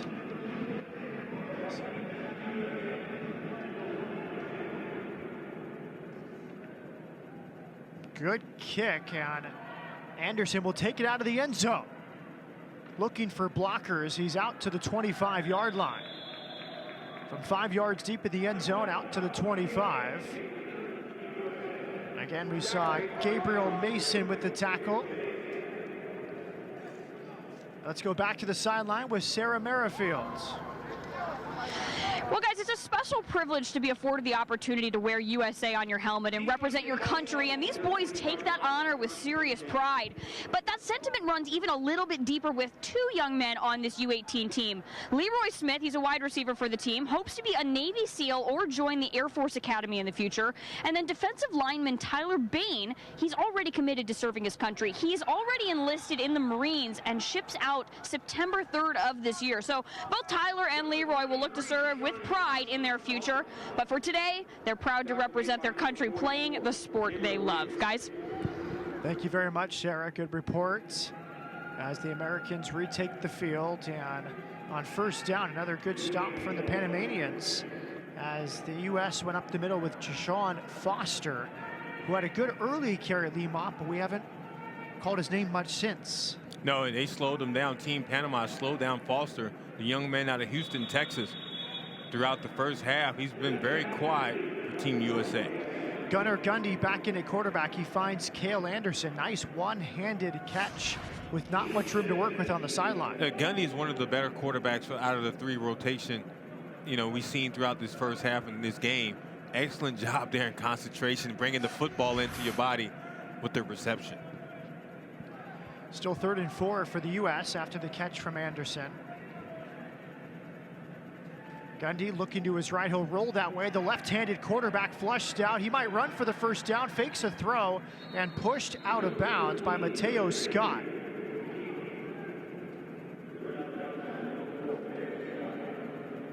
Nice job there by Gundy. Nice hard run, too.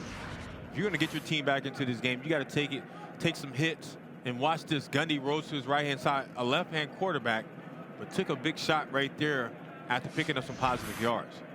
4th and 1, and the Americans are going to punt. So another good stand from Panama. Yeah.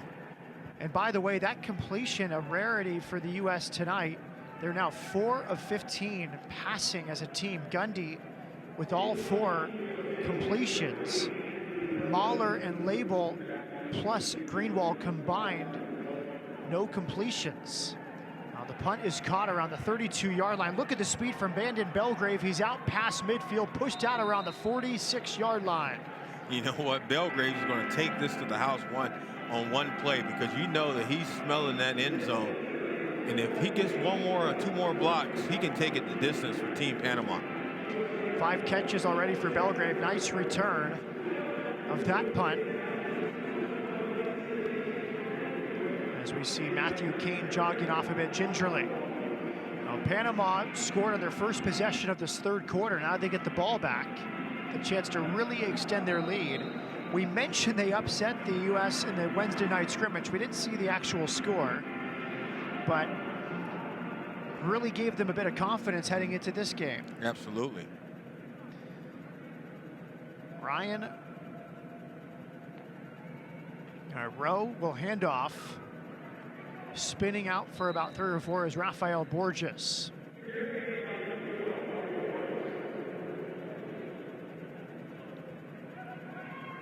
And let's go back to Sarah Merrifield on the sideline.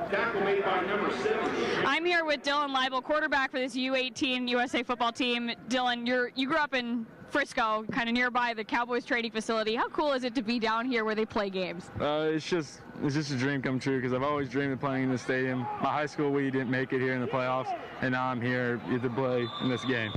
And for you mentioned to the USA football staff that one of the main inspirations you have is your mom. Can you give a little bit of light onto why that is? Because she recently had cancer, and she just recently beat it, and she shows me that I have to work my hardest and never give up when things get tough. And when you guys face a little bit of adversity on the field, how do you feel you rally together, even with not knowing these kids for very long? Just getting us together, working hard, and finishing out the day. Awesome. Well, thank you so much, and good luck in the rest of the game. Thank you. Guys, we'll send it back to you. Thank you, Sarah. And thank you to the time from Dylan Label as Panama has first down. And that might be their first sack, but he gets the ball away just in time, and there was an eligible receiver close enough. Very nearly the first sack today of Adrian Rowe, who has just dominated from the Panamanian quarterback position. Yeah, a smart play there by Rowe to get the ball out of his hands. Once he felt the pressure, he did not go down with the football, throwing it away, trying to live for the next down. Rowe 15 of 21 today for 120 yards and 2 scores. 2nd and 10 from the 31. Get it outside quickly. Eduardo Jones, his first catch today, or make that Belgrave, I beg your pardon. Another catch for Belgrave, his 7th today. This team, I mentioned the tryout of 100 of the country's top 16, 17, and 18-year-olds, whittled down from 100 to 38 in mid-November, and they've had the opportunity, Lemon, to practice together ever since. Yeah, they've just been together and building that continuity for the last couple of weeks. It's paying off right here. We definitely can see it unfold in front of our eyes throughout this game. Having team chemistry, and it builds confidence, and you know who your go-to guys are throughout the game. Here's Rowe on 3rd down towards the sideline. Catch is made. Was he in bounds? The referees talk it over, and it is a completion. Wow.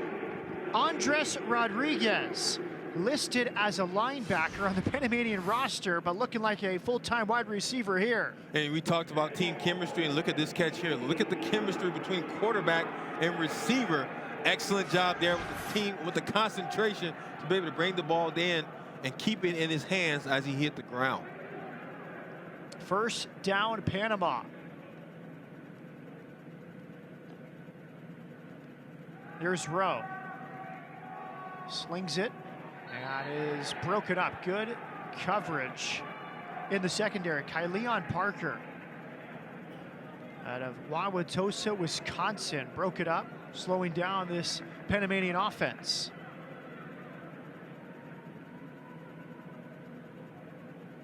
Paredes, the intended receiver.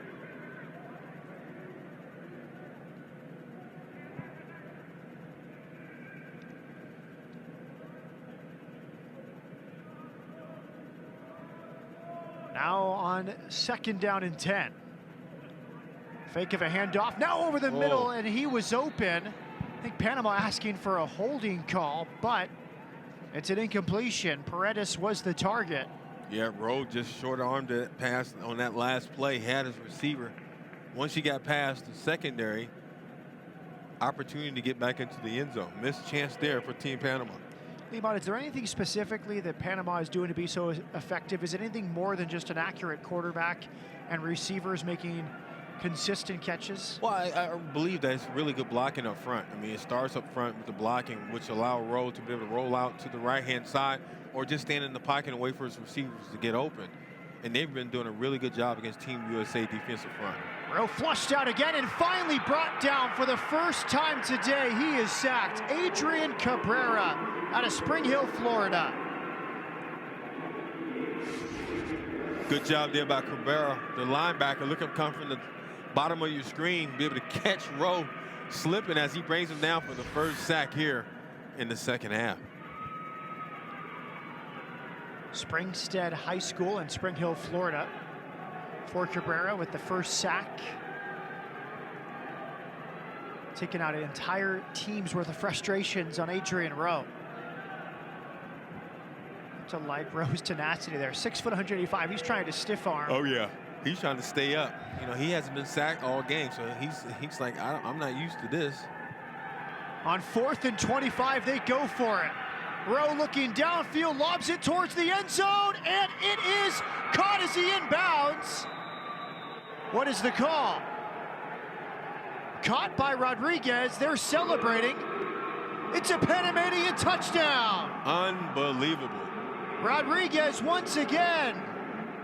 The linebacker coming up big in the end zone. Watch Rowe right here, rolls to the right-hand side. But watch the arm strength as he throws it deep. Pay attention to the ball and the receiver.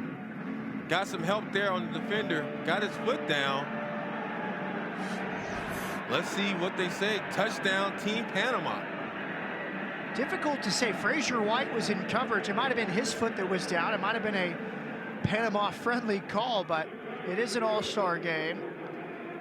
And Rodriguez celebrating the touchdown. Third touchdown throw today, and now a delay of game is called against Panama. But that touchdown really embodied what Panama has done today. Fearless in every sort of sideline situation. I mean, you think about it, Matt, it was 4th and 25. So that tells you right there, they said, let's go ahead and go for the touchdown. Didn't know Rowe had a strong enough arm to make it to the end zone, but proved me wrong finding his receiver in the end zone for the touchdown. Rowe out for the point after touchdown. He misses his 4th in as many tries. And here's the 33-yard touchdown score, Rowe to Andres Rodriguez. It's all Panama in Game 3 of the International Bowl.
Welcome back. It's the International Bowl in Arlington, Texas. From AT&T Stadium, Matt Peterson with Lemont Williams. Sarah Merrifield is down on the sideline.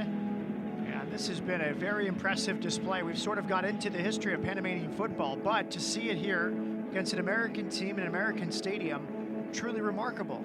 Yeah, I mean, just been very competitive throughout this whole game. Offensively, I've been impressed with their quarterback play and their running back. And defensively, they're flying around and making some really good sound tackles.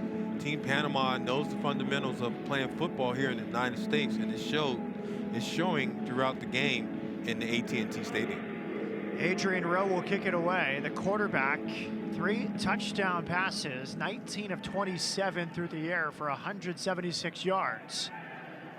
A return man upfield breaks the tackle and brought down. Nice return. Matt Greenwald. And tackled by Gabriel Mason of Panama. Well, if you're Team USA right now, sense of urgency needs to kick in. I see they're still rotating quarterbacks. So whoever's running the quarterback position needs to find some kind of sense of urgency here. Being down 27-0 late in the third quarter, there's no room for error. You got to find a way to be able to spread the ball out and move the ball down the field. Mitchell Mahler back out there. He's 0 for 4 from the air, but at 2 or maybe 3 of those incompletions were dropped. He goes right up the middle on first down, picks up about 7. And watching Mahler throughout this game, he hasn't really connected with the receivers throwing the football, but he's a hard runner. As you can see right here in this replay, Mahler likes to run the football as a dual threat quarterback. Gain of 8 on 2nd and 2, a whistle blown late.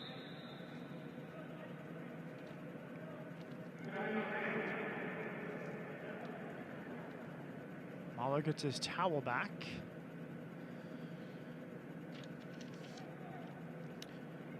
USA Football, a member of the U.S. Olympic Committee, offers athletes premier skill building and competitive platforms to represent the United States in our favorite sport. Athletes in grades 6 to 11 can get started at one of 18 U.S. national team regionals held nationwide this spring and summer. Top performers earn U.S. national team roster invitations to face the world's best competition. Play from at the under 16 to under 19 levels. Visit usafootball.com for more. That's usafootball.com.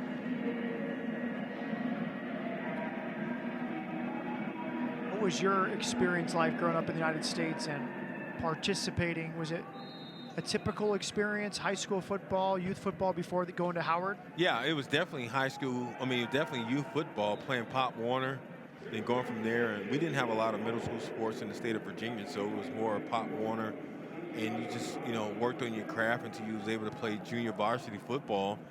Then, you got promoted up to varsity football. But nowadays in the state of Virginia, they have, especially in my hometown, they have middle school sports, which is really helping out a lot of the youth fars from Pop Warner and making the adjustments to high school. After a big tackle from Santiago Donato of Panama, a catch made on the right side. Bailey Olson, the wide receiver from Colchester High School in Vermont, and a first down for the United States and a first completion for Mahler. Up tempo, a flag comes out. Mahler up the middle, over midfield, barreling over 3 and 4. Mahler's running over the defensive players as he runs hard down the middle. You can definitely see Team USA is trying to find a way to put some points on the board. At 6'2", 215, out of Wisconsin, that young man's a big guy who played quarterback.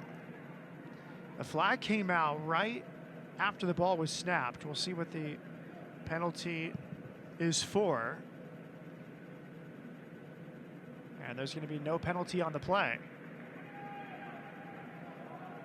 So give credit to Mahler, the big gain. Brings up a first down for the United States. Just inside Panamanian territory. Mahler will hand it off. Nice room on the right side, up to the 30-yard line. Julian Morin, the featured running back today, his biggest gain. And here comes Team USA running attack. As you can see right there, the running back getting the handoff from Mahler. Look at the running power on the outside, knocking over defenders, getting out of bounds. His previous long was a gain of 9. First and 10 for the U.S. right on top of the 30-yard line. There's Morin up the middle. Pickup of about 5 before his push backward.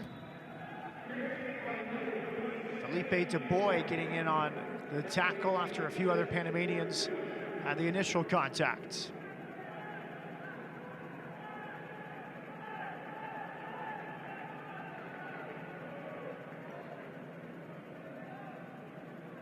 Second and 5 for the United States. Flips it out to the right side, it's dropped. Julian Morin trying to adjust. It was not the best throw, a little bit behind him.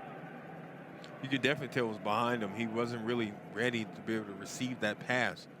But having the opportunity to be able to see that now, he should have just, I think Mahler should have went down the field. I mean, it's good to swing the ball on the outside, but with the momentum right now and everybody's pressing up because you're having some success running the football, take a shot down the field. I mean, it doesn't hurt to take a shot down the field and you maybe get a touchdown.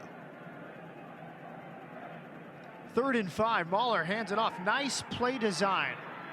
Here comes Anderson around the edge and up around the 10-yard line. Nice play from Anderson, the kick returner and wide receiver took it on the sweep. Yeah, Team USA goes with the wide receiver reverse there on that play. Look at the blocking right there up front by the receiver as well as the offensive lineman to be able to help Anderson to get more yards and get into the red zone for the first time in a long time for Team USA. Finally pushed out by Victor Falcon. First and goal from the 8. Mahler will take it himself. A flag comes out on the near sideline. Mahler stopped around the 5-yard line.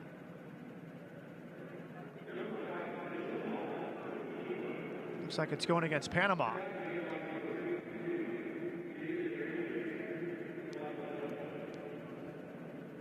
Offsides, repeat first down. We'll see what the U.S. does after the half the distance call.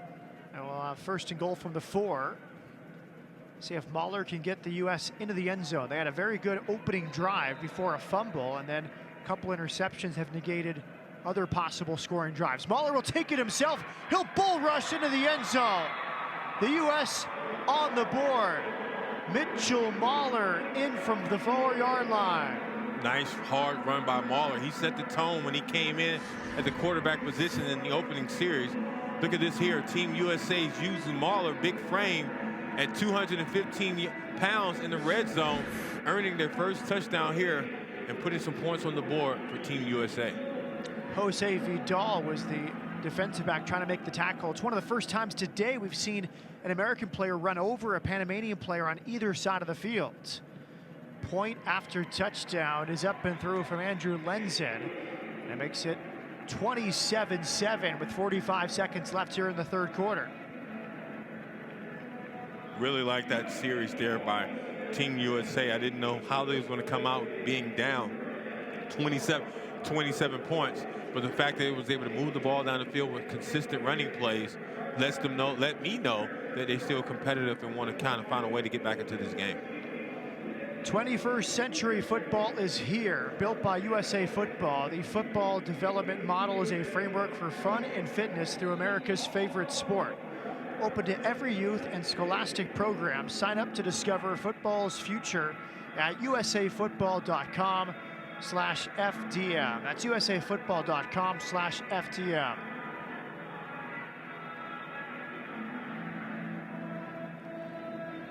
What are your big picture thoughts, Limon, on development of football around the world and how it's growing both in North America and abroad? I love it. I mean, the fact that the game is growing from, local standpoint, domestic standpoint, in the States, and also internationally. It just seems like it's starting to grow. You see the NFL consistently go overseas to London. We saw earlier Team Canada, you saw Team Mexico and their performance, and now we see Team Panama. The game is growing each and every day and each and every year. I love the fact that in football, it seems like to me is a world game now. I know we have World Cup soccer, but right now football is growing at a fast pace. An onside kick attempted by Lenzen, calmly recovered by Omar Henry. So nice to see Panama aware that might be coming. And also good to see the United States going for it, down 20 points with just over 12 minutes left in the game. You have nothing to lose. Why not? I mean, go for an onside kick. Now you put pressure on your defense, but at the same time, you had an opportunity to try to get an onside kick, and it didn't work for you.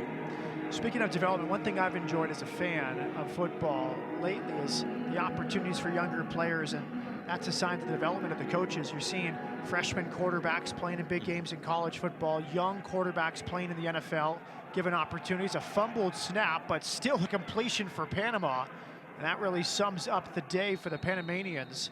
A fumble for Rowe, but he still flipped it out to his favorite target, Jose Garcia de Paredes. Making something out of nothing. Look at Rowe, picks up the football, throw it to his receiver. Excellent job there. Pick up some positive yards. 20th completion for Rowe, 7 now to Paredes, who's over 50 yards receiving. Just a few years ago, Limon, you'd have to wait 3 or 4 years before getting an opportunity to start. Think of Aaron Rodgers with the Packers and several others. Now, as it's handed off, up the middle, another big gain. He breaks the tackle. It's Borges towards the end zone and hauled down around the 12-yard line. We haven't called Borges' name in a while, but now he's right on cue, busting it wide open for the running back position. Look at that hole, but watch his power as he gets through the defenders, running down the sideline on the left-hand side. Good closing. I thought it was going to be a horse call against the defensive player, bringing him down with his shoulder pads. Borges goes over the 100-yard mark with his 16th carry, his longest of the day. And he puts Panama in good position to score once again. It's first down from the 11-yard line. Yeah, things are starting to pick up here late in the third quarter for both teams. Go back to Achura. No gain. Second down coming up for Panama.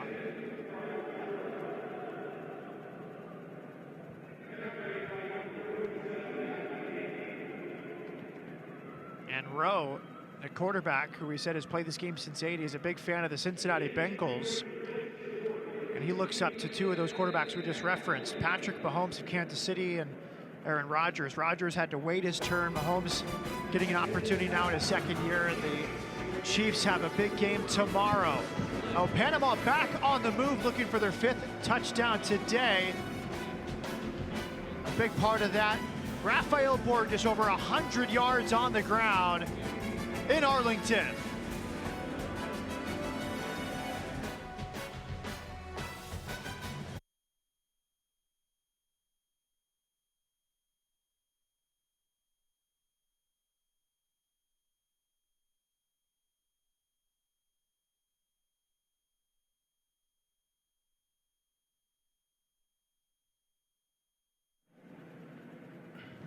We start the 4th quarter. Adrian Rowe takes it himself back to the 10-yard line. Matt Peterson with Lemont Williams, Sarah Merrifield on the sidelines. Panama had a 27-0 lead before Mitchell Mahler ran it in from 4 yards out to get the United States U-18 select team on the board. Lemont, what do you expect on this 3rd and 9 play from Panama? Well, I mean, you have a running back in Boris that's been very aggressive, especially in the inside run. Their offensive line has opened up some really good running lanes for him. I wouldn't be surprised if they run the ball down the middle or try to bounce it to the outside. Borges, his last run, 44 yards, put Panama in this position. They go back to Borges. He bounces outside, waits for a block, tries to turn the corner, gets up to about the 5-yard line. And we'd expect this to be 4-down territory for Panama. After last time they had the ball, they went for it on 4th and 25. Yeah, I mean, having 4th down and 3 in the red zone is nothing to them. For them to score a touchdown on 4th down and 25, you know, just continue to feed the beast. And Borges, right here, you can see right now, he's feeling it, bouncing it to the outside, stiff-arming the defender, and getting close to the goal line. Jaheim Nelson, one of the tacklers for the United States. A timeout has been called before this 4th and 3 play. Panama calls time, and look at the reaction of Adrian Rowe. He wanted to go before the timeout, kind of calling out his head coach Fernando Franco, who has a lot of experience. Lemont, we've talked about this Panamanian team, a country that's played football for 70 years after they're introduced to it by U.S. military personnel back there in the 1940s. But it's been a steady growth in Panama. NFL games have been telecast there for about 50 years. The country hosted a International Federation of American Flag Football Championship last year. And for head coach Fernando Franco, who has been around the sport for over 30 years as a player and coach, one of his main objectives on this trip to the United States is to help his players get into American universities. As Rowe will set up for the field goal. So maybe that was why Rowe was upset. He didn't want to kick it, he wanted to throw it in. Well, Rowe will try the field goal. Snap is down and the kick is good. So Rowe, the quarterback who doubles as the place kicker, completes the field goal. It's 30-7 Panama. 10:38 left first quarter. We'll see the response upcoming from the United States.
Welcome back.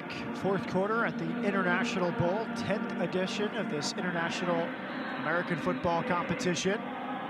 And Panama with a field goal from their quarterback, Adrian Rowe, extending the lead to 30-7.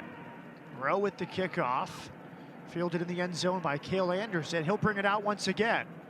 Reverses field around the 20 and brought down. Good tackle from Lake Plim Ayakutse.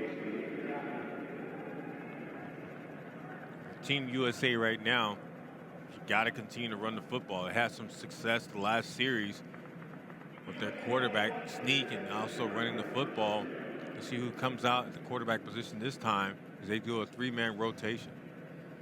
It's Dylan Label.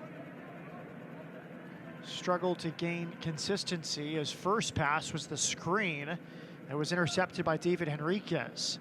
This will be his third series overall, 0 for 2 on his first 2 throws, as the United States begins from the 17. He hands it off up the middle. It's Foster over the 20, out to the 27. Jashawn Foster, a Houston native. Good run there by Foster at 5'10". You can definitely see that the explosiveness from the young man. Sterling High School. 6th carry today for Foster. 1st and 10 for the United States on the 27. And a nice takedown there. Panama with the sack. Ezra Forbes, he forced the fumble, which really changed the momentum in the first quarter. And this time he takes down Dylan Label. Good bull, just good rush up the field to be able to get away from the offensive tackle and bring down the quarterback for a sack. The first sack today for Panama, and you see the celebration from Forbes. He's another one, Lemont, that seems like he has American college football potential as it's tipped to the line of scrimmage and falls around the 12. Yeah, a lot of these guys I feel like have a lot American college potential, and Forbes is one of them. He has a high motor. He's a high motor type of guy, and he loves to rush off the outside edge. Yeah, Forbes and Henriquez on the defensive side of the ball. Offensively, Rowe, Belgrave, Jose Paredes, and Rafael Borges all seem like contenders. Not to mention Ricardo Achura as well. 3rd and 21 coming up for the United States. Dylan Label out of Wakeland High School in Frisco, Texas. A 6'5" quarterback trying to lead his team, and looks like there's an injury on the field based off the kneeling Panamanian players.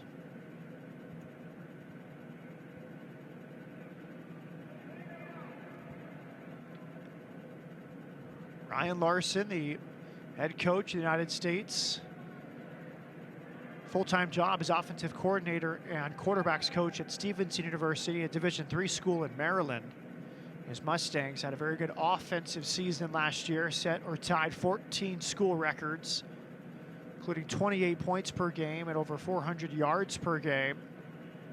And Lemont, Sarah, and myself will be back.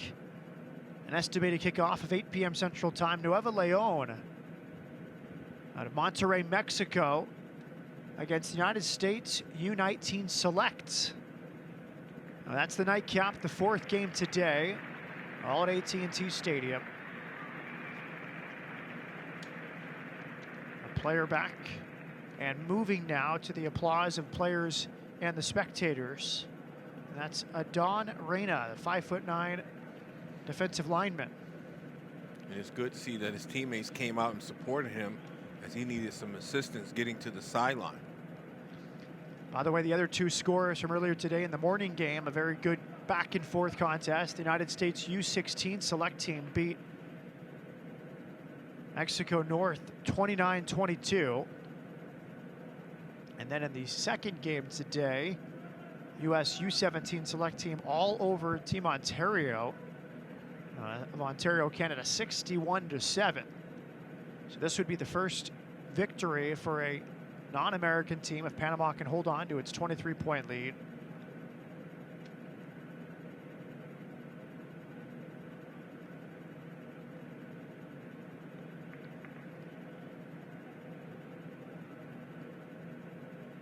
After the sack, 3rd and 21 forthcoming for the United States.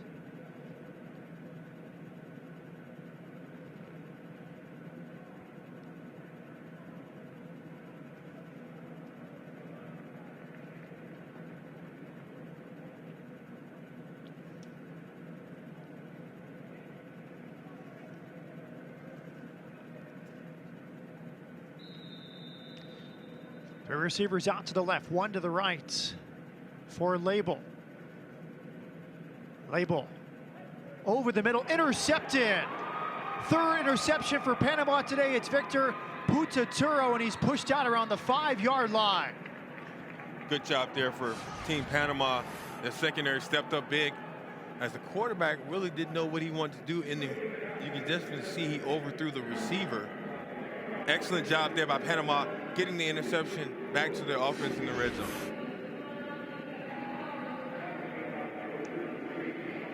Victor Putaturo, the 5'5" defensive back, making the play.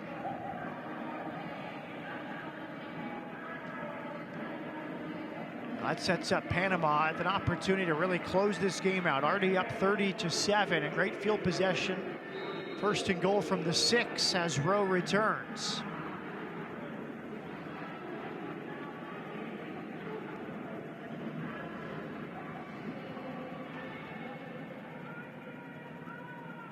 Two left, two right for Rowe, one in the backfield.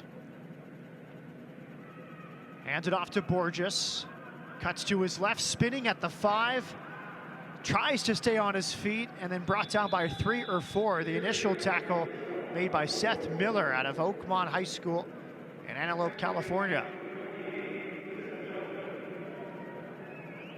Really good job there for Team Panama, trying to impose their will on Team USA as far as running the football and continue to let this clock tick away as they're trying to seal this victory here in the AT&T Stadium. It just seems like Team USA defense is starting to weigh down by this hard-running Team Panama's running attack. That was the 18th carry today for Borges for 142 total yards. He's averaging over 8 yards per carry. Now they bounce it outside. It's Ricardo Achura. He loses some yardage, wrestled down past the 10. Yeah, Achura tried to bounce it to the left-hand side. Give credit to the defensive lineman on the right side of the end. As you can see here, Achura trying to get to the outside. Number 29 is actually cornerback. The nickelback comes down and make a one-on-one tackle. Well, Panama getting it done on the ground and through the air. They're averaging over 5.5 yards per carry and about 9 yards per catch. But they're stalled here after the interception. It's 3rd and goal from the 10. Rowe rolls to his right, has 3 receivers on that side. Will sling it towards the end zone. It's tipped and incomplete.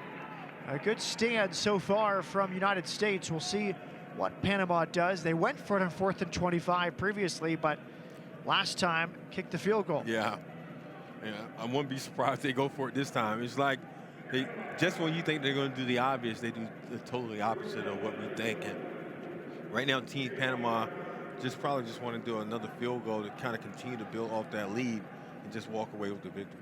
Yeah, it might be a sign of respect from Fernando Franco, who's been around the sport for 30 years. He knows you don't necessarily need to run up the score when you have a 23-point lead. So it's Rowe, a high snap, and brought down in the backfield is Victor Falcon. I don't think that was a fake. I think it was just a high snap, but you love the celebration. Raymond Previs at a Boone Grove High School in Indiana celebrating after he made the play. You could definitely tell it was a high snap, as you can see right here, over the place kicker hand. The holder couldn't do anything with that football. He tried to make something out of nothing, Matt. Brought down. Good job for Team USA to be able to make a huge play there on the PAT, or actually the field goal attempt. And just to illustrate the versatility of this Panama team, the holder is Victor Falcon, the defensive back, who's made a lot of plays on the defensive end. So the kicker is the quarterback. The punter is Henriquez, the defensive lineman who's had an interception. And the holder is a versatile defensive back. Gundy back in there. He's flushed out. The lefty throws downfield and nearly caught, but out of bounds, as the intended receiver was Chase Farmer. Farmer out of Hardinsburg, Indiana. Gundy back in. He started this game, but a penalty goes against Panama.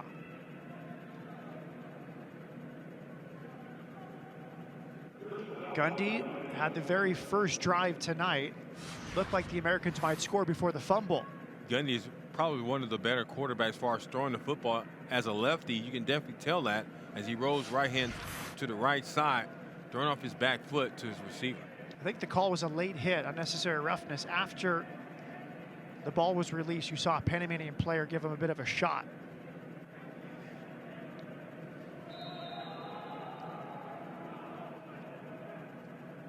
Gundy out to the left, caught. Leroy Smith rides one tackler. A nice pickup for the U.S. Smith from Celebration High School in Davenport, Florida.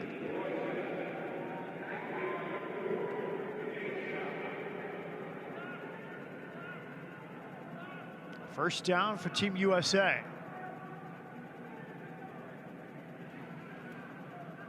Gunnar Gundy from the shotgun.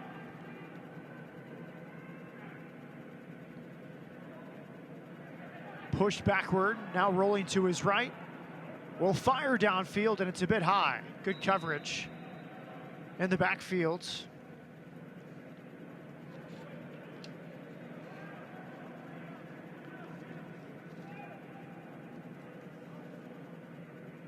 That was Belgrave. They do everything running back in the secondary of that play. Belgrave is an athlete. He's on offense, he's on defense, and special teams for Team Panama. 2nd and 10 for Gundy from midfield. And Gundy will go down. He picked up a few, wrestled down by Felipe DuBois. Now Gundy sacked only 6 times this year for Stillwater High School, which lost the 6A Division II state championship to powerhouse Bixby High School. Nice job by him just to pick up a few yards, make it a manageable 3rd and 8.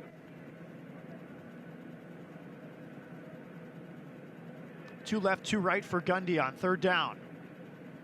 Out to the left, caught around the 40-yard line and brought out of bounds. 2nd catch this drive for Bailey Olson. Nice pitch and catch there between the quarterback and receiver. You can definitely tell he knew exactly who he wanted to go to on that last play, being able to pick up the 1st down and move the chains for Team USA. 1st down for the U.S. Gundy has them on the move from the 38. 1st down. Has an open man. It's Foster. He has daylight. Foster will go into the end zone untouched. And there it is. Team USA finds a way to get into the end zone.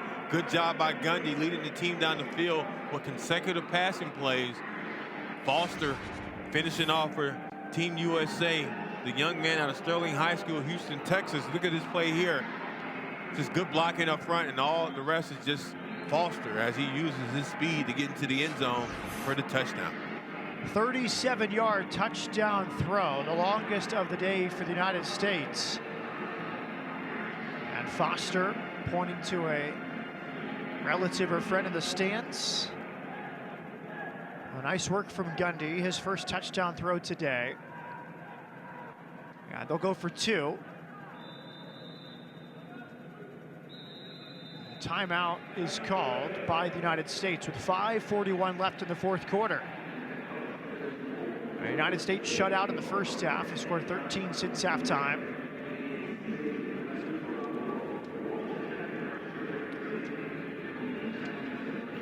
Foster, the first play of the game, had a nice carry. This is more of that explosiveness. Lamont? Yeah, you can see Gundy running to the left-hand side, finding Foster. But watch the speed of Foster separating himself as he leads himself into the end zone. He's so excited after working so hard on that reception.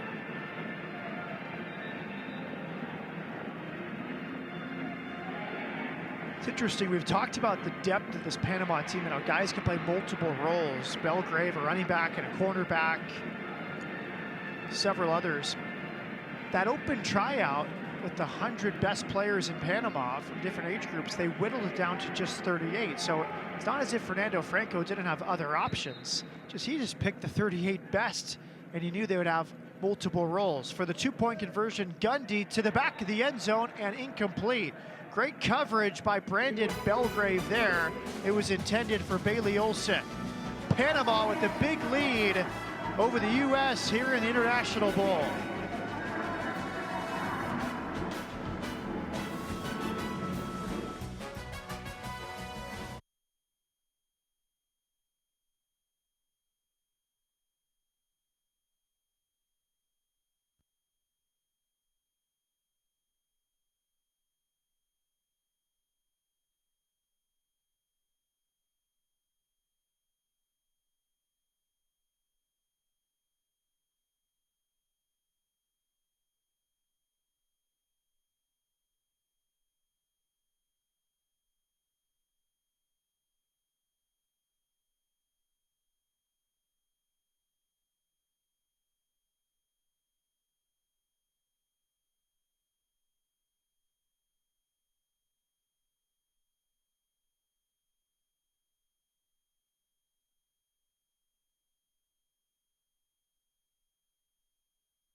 Welcome back to AT&T Stadium. Right now, Panama leads 30-13 over the U.S. U-18 team, but the score just changed thanks to this guy, Deshaun Foster. What a run you had. What did you see on that play?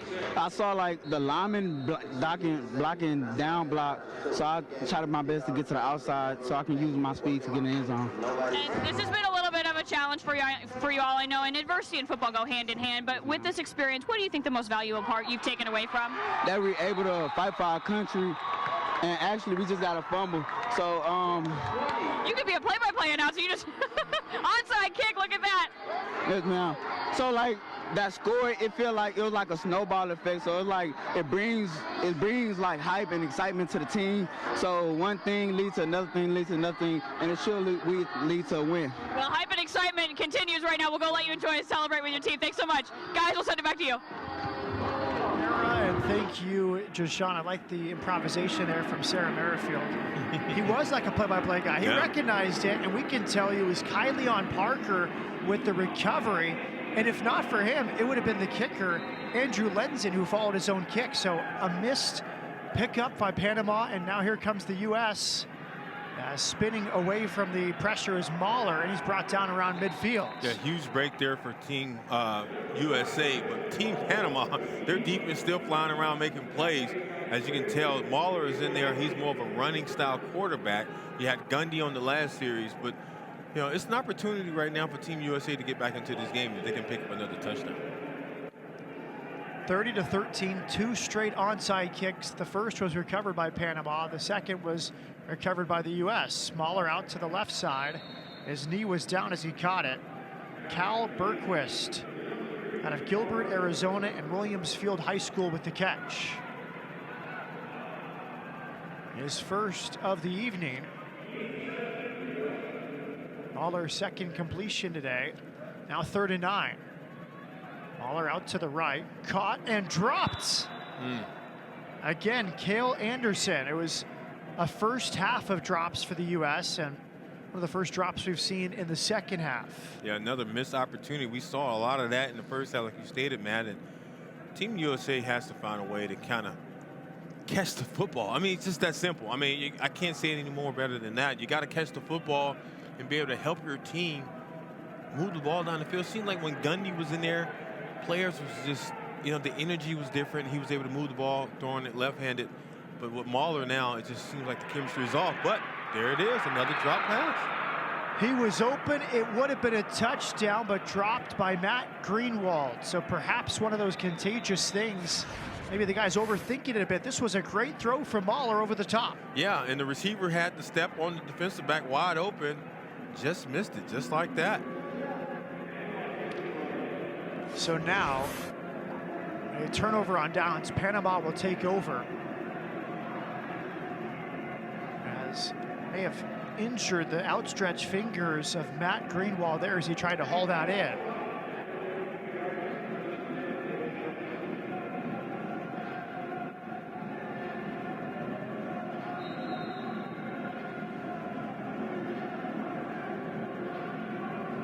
Panama takes over. They'll start from the 42 with 4:42 left in the fourth quarter. Adrian Rowe, the quarterback, fakes the handoff out to the left, nearly intercepted. The drops extending to the defense now for the United States. Frazier White with an opportunity for an interception return for a touchdown. And man, I tell you one thing, if White would have got that interception, that would have been a pick 6 for Team USA. He just went right through his hands. No one around him if you'd have got that interception. White is fast enough to be able to get away from Team Panama offensive players to be able to produce a touchdown. One last thought on the drops for the U.S. The quarterbacks are combined 9 for 26, so 17 incompletions. I would guess, Lemont, at least half of those have been drops, at least 8 or 9. It's flipped out to the left side, caught there by Borges. Good gain near the first down marker. Yeah, I mean, I agree. I mean, it just felt like too many missed opportunities for Team USA offensively. But look at this offensive player here in Borges. He's been consistent throughout this whole game, catching the football and running the football for Team Panama. Borges 142 yards on 18 carries, his first catch there. And Rowe has had very good work from his receivers. It's been a contrast. The Americans have not had consistent catching for the wide receivers. Basically everything close enough to the Panamanians has been caught. Adrian Rowe is 21 for 30 today as he calls time.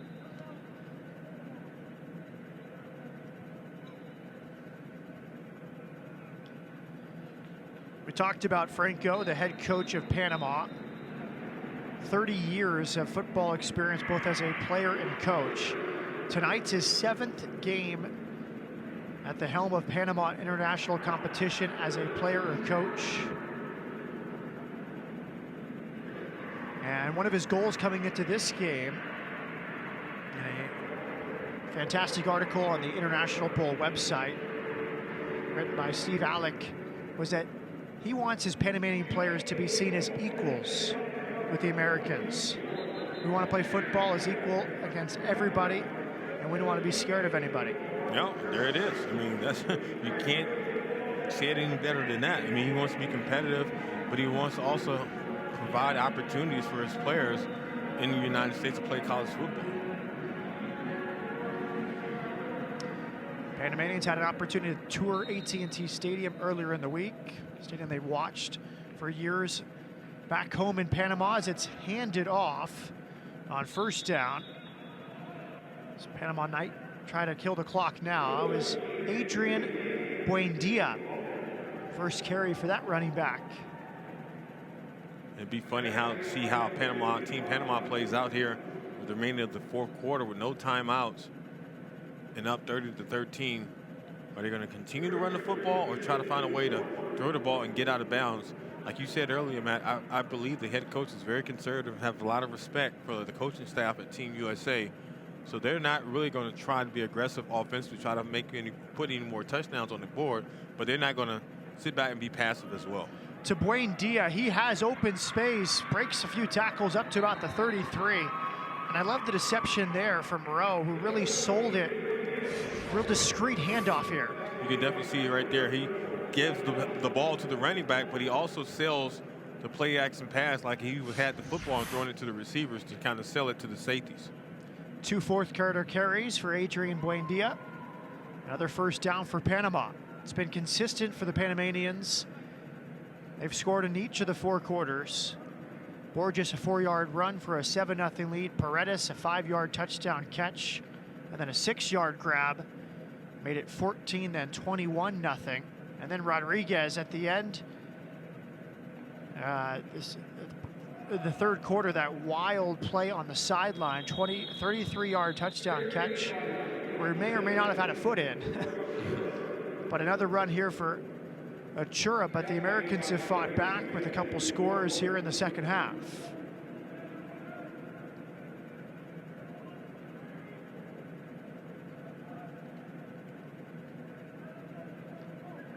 It's going to go against Panama, back them up a bit.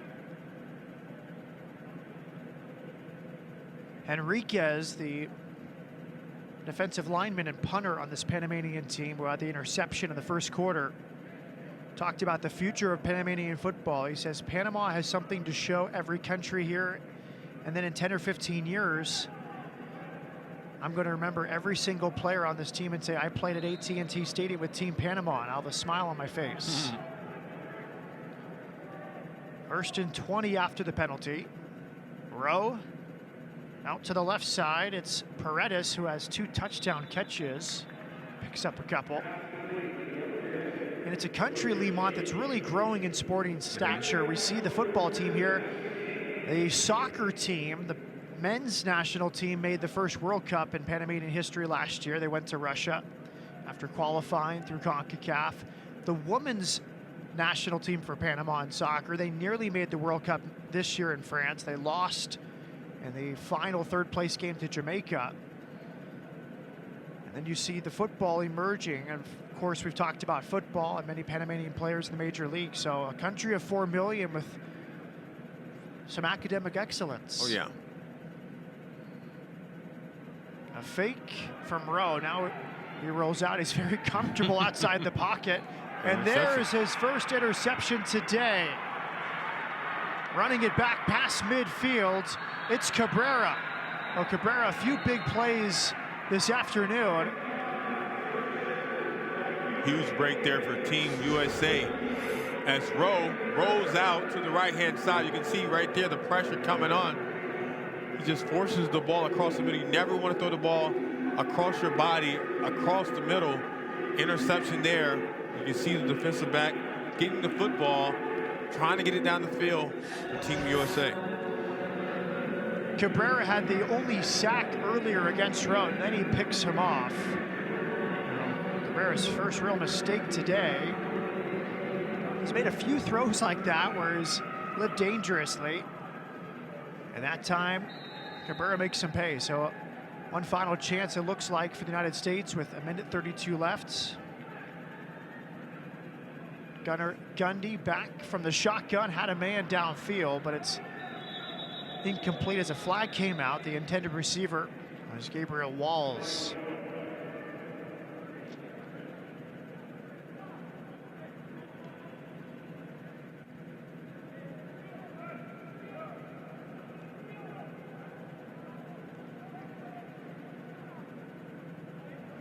Holding against the United States is the call. Team USA goes with Gundy back at the quarterback position. Sense of urgency now, because you know they're going to throw the football, Matt. Trying to find a way to get it down the field and get a quick touchdown with 1 minute and 26 seconds to go here in the game. The quarterbacks collectively, 9 of 26 for 107 yards. Gundy, 92 of those 107 yards through the air. The quarterbacks have really been let down by the receiving corps today. Gundy moving to his left, surveying, and he flips it, and it's dropped again. John Condon out of Plymouth, Massachusetts. Some improvisation there from Gundy. Oh yeah, Gundy's trying to make something out of nothing as he flips it to his receiver before he ran out of bounds. Gundy is a scrapper. I mean, the son of Mike Gundy, head coach at Oklahoma State. You know, he knows a lot about football. He likes to fight each and every play. 2nd and 20 for Team USA. Blitz. It's It is. caught. Foster again with more daylight. Out past the 50. He lowers the head. And a bit of a statement there as the tackler, Victor Falcon, feels the pain from Foster. Foster's feeling the groove after making that touchdown in the last couple of series. Foster gets that play there and lay the boom on the defensive back, flexing his muscle, extending the drive, as well as picking up the first down for Team USA. 37-yard touchdown run last drive. Another big gain there for Foster. inside the 30. Out to the left side, it's brought in. Condon, the tight end, up around the 15.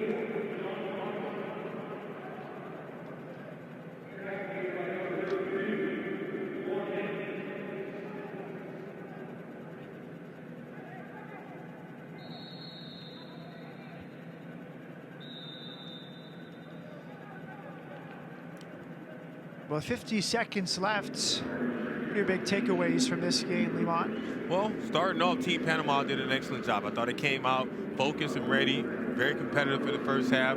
We saw what they did in the second half, running the football as well as throwing the football. They had a really good quarterback in Rowe. I was impressed what he did as far as rolling out and finding his open receivers. Now Team USA showed some heart, was able to find a way to get some points on the board, made it respectable, but at the same time, you know, they got to find a way to kind of, well, at this point, it's a all-star game, so they had a chance to be able to rotate some different quarterbacks in, which killed their chemistry offensively. But at the end of the day, I really liked what I saw in some of those players. Yeah, I'll expect to hear some of these Panamanian names in American college football in a few years. 7 or 8 with legitimate prospects, maybe more. Maybe I'm underselling them, but just watching them once here tonight, been very impressed. Here's Gundy scrambling at the 15. And one of those prospects will stop him in his tracks. Ezra Forbes, who really flipped the momentum in that first quarter, forcing the fumble after Gundy and the U.S. were on the move. Another timeout call by Team USA. Kind of stopped the clock at 40 seconds. Yeah, Forbes is imposing. You mentioned his motor earlier. 6 foot, 217 pounds. So big size from a young linebacker.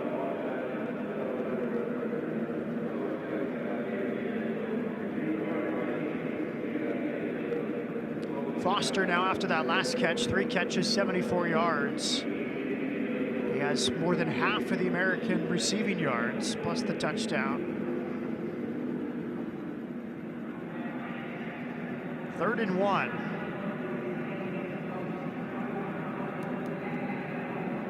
Foster in the backfield. 2 receivers to the light for Gunnar Gundy. He glanced at Foster, now he'll throw back towards the right corner, wide open! Another touchdown! Gabriel Walls!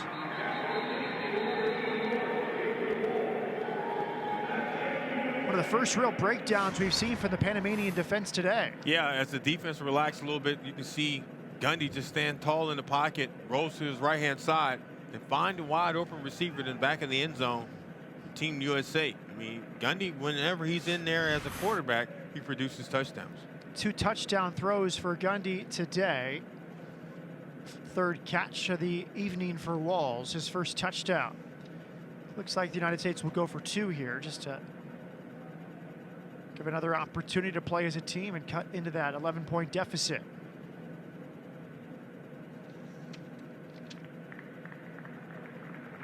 It's a 46-man roster for the Americans. We mentioned earlier the 38-man Panamanian roster. Will head home with a impressive victory in their first ever international bowl, as we see an injury. Maximus Rice being helped off out of Arcata High School in Eureka, California.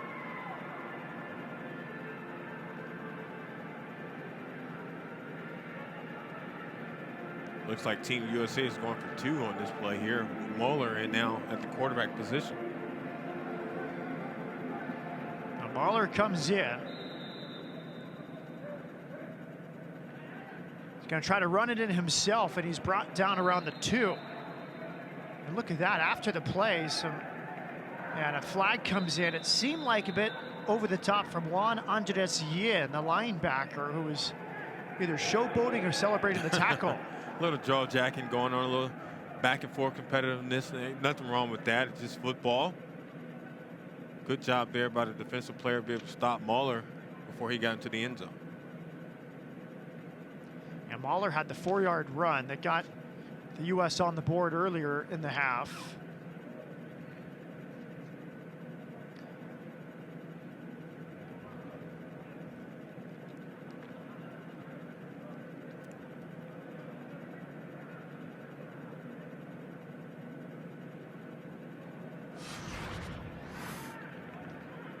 see what happened here.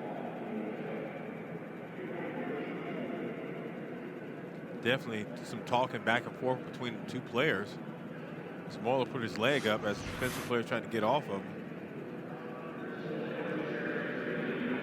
5 tackles in this game for Yin. He's been heavily involved.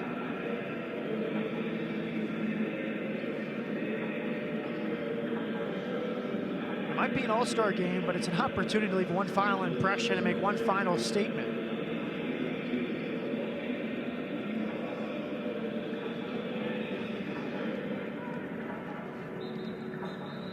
Don't forget, one more game upcoming. Should start around 8 p.m. Central Time. The United States under-19 select team against Nuevo León, a state surrounding Monterrey, Mexico.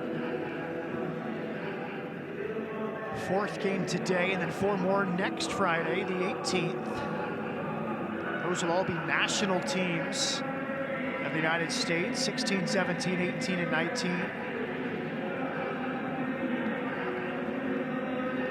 From morning to evening, they'll play Mexico, Japan, Canada, and then a second Mexican team in the nightcap.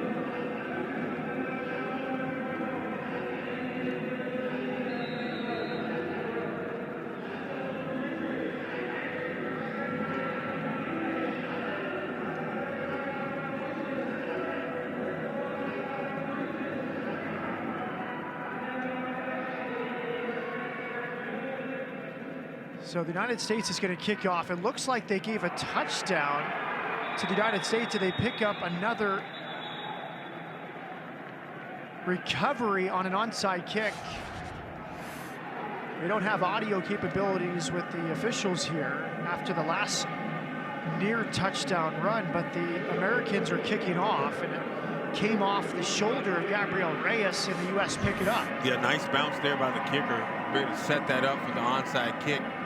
Looks like Team USA gets the football.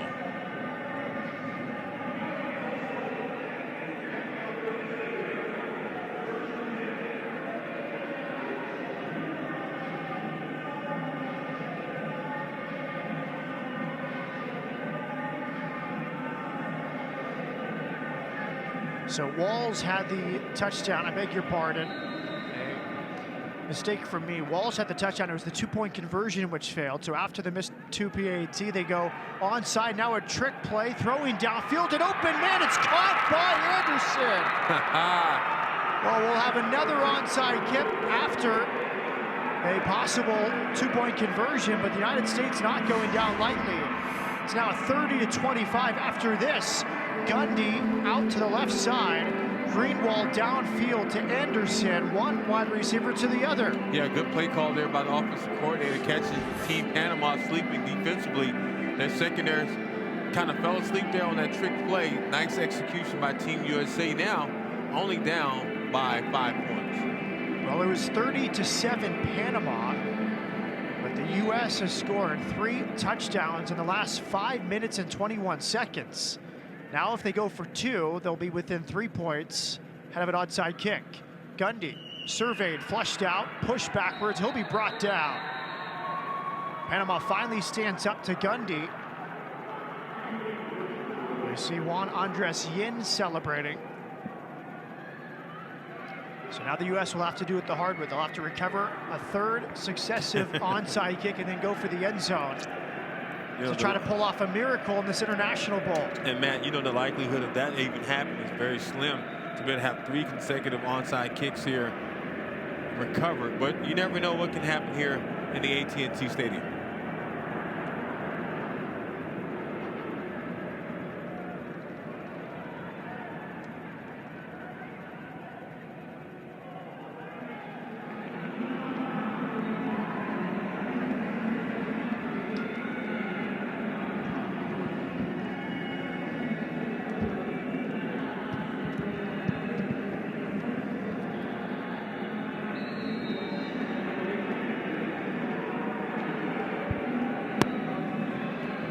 Well, we know what's coming here, an onside kick from Lenzen.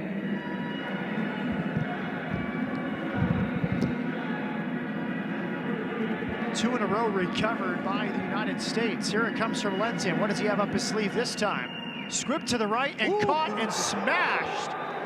Hard tackle, but a impressive grasp with the football from Ian Appleton. Well, that will do it. The Panamanians will hold on. Appleton did his job. He sacrificed that hit for the team, taking that big smack there on the onside and sealing this game for Panama. Well, the U.S. scored the final 3 touchdowns of this game, but they're likely going to fall 5 points short. It was 30-7. The final 18 points scored by the United States. And there's the kneel down from Adrian Rowe.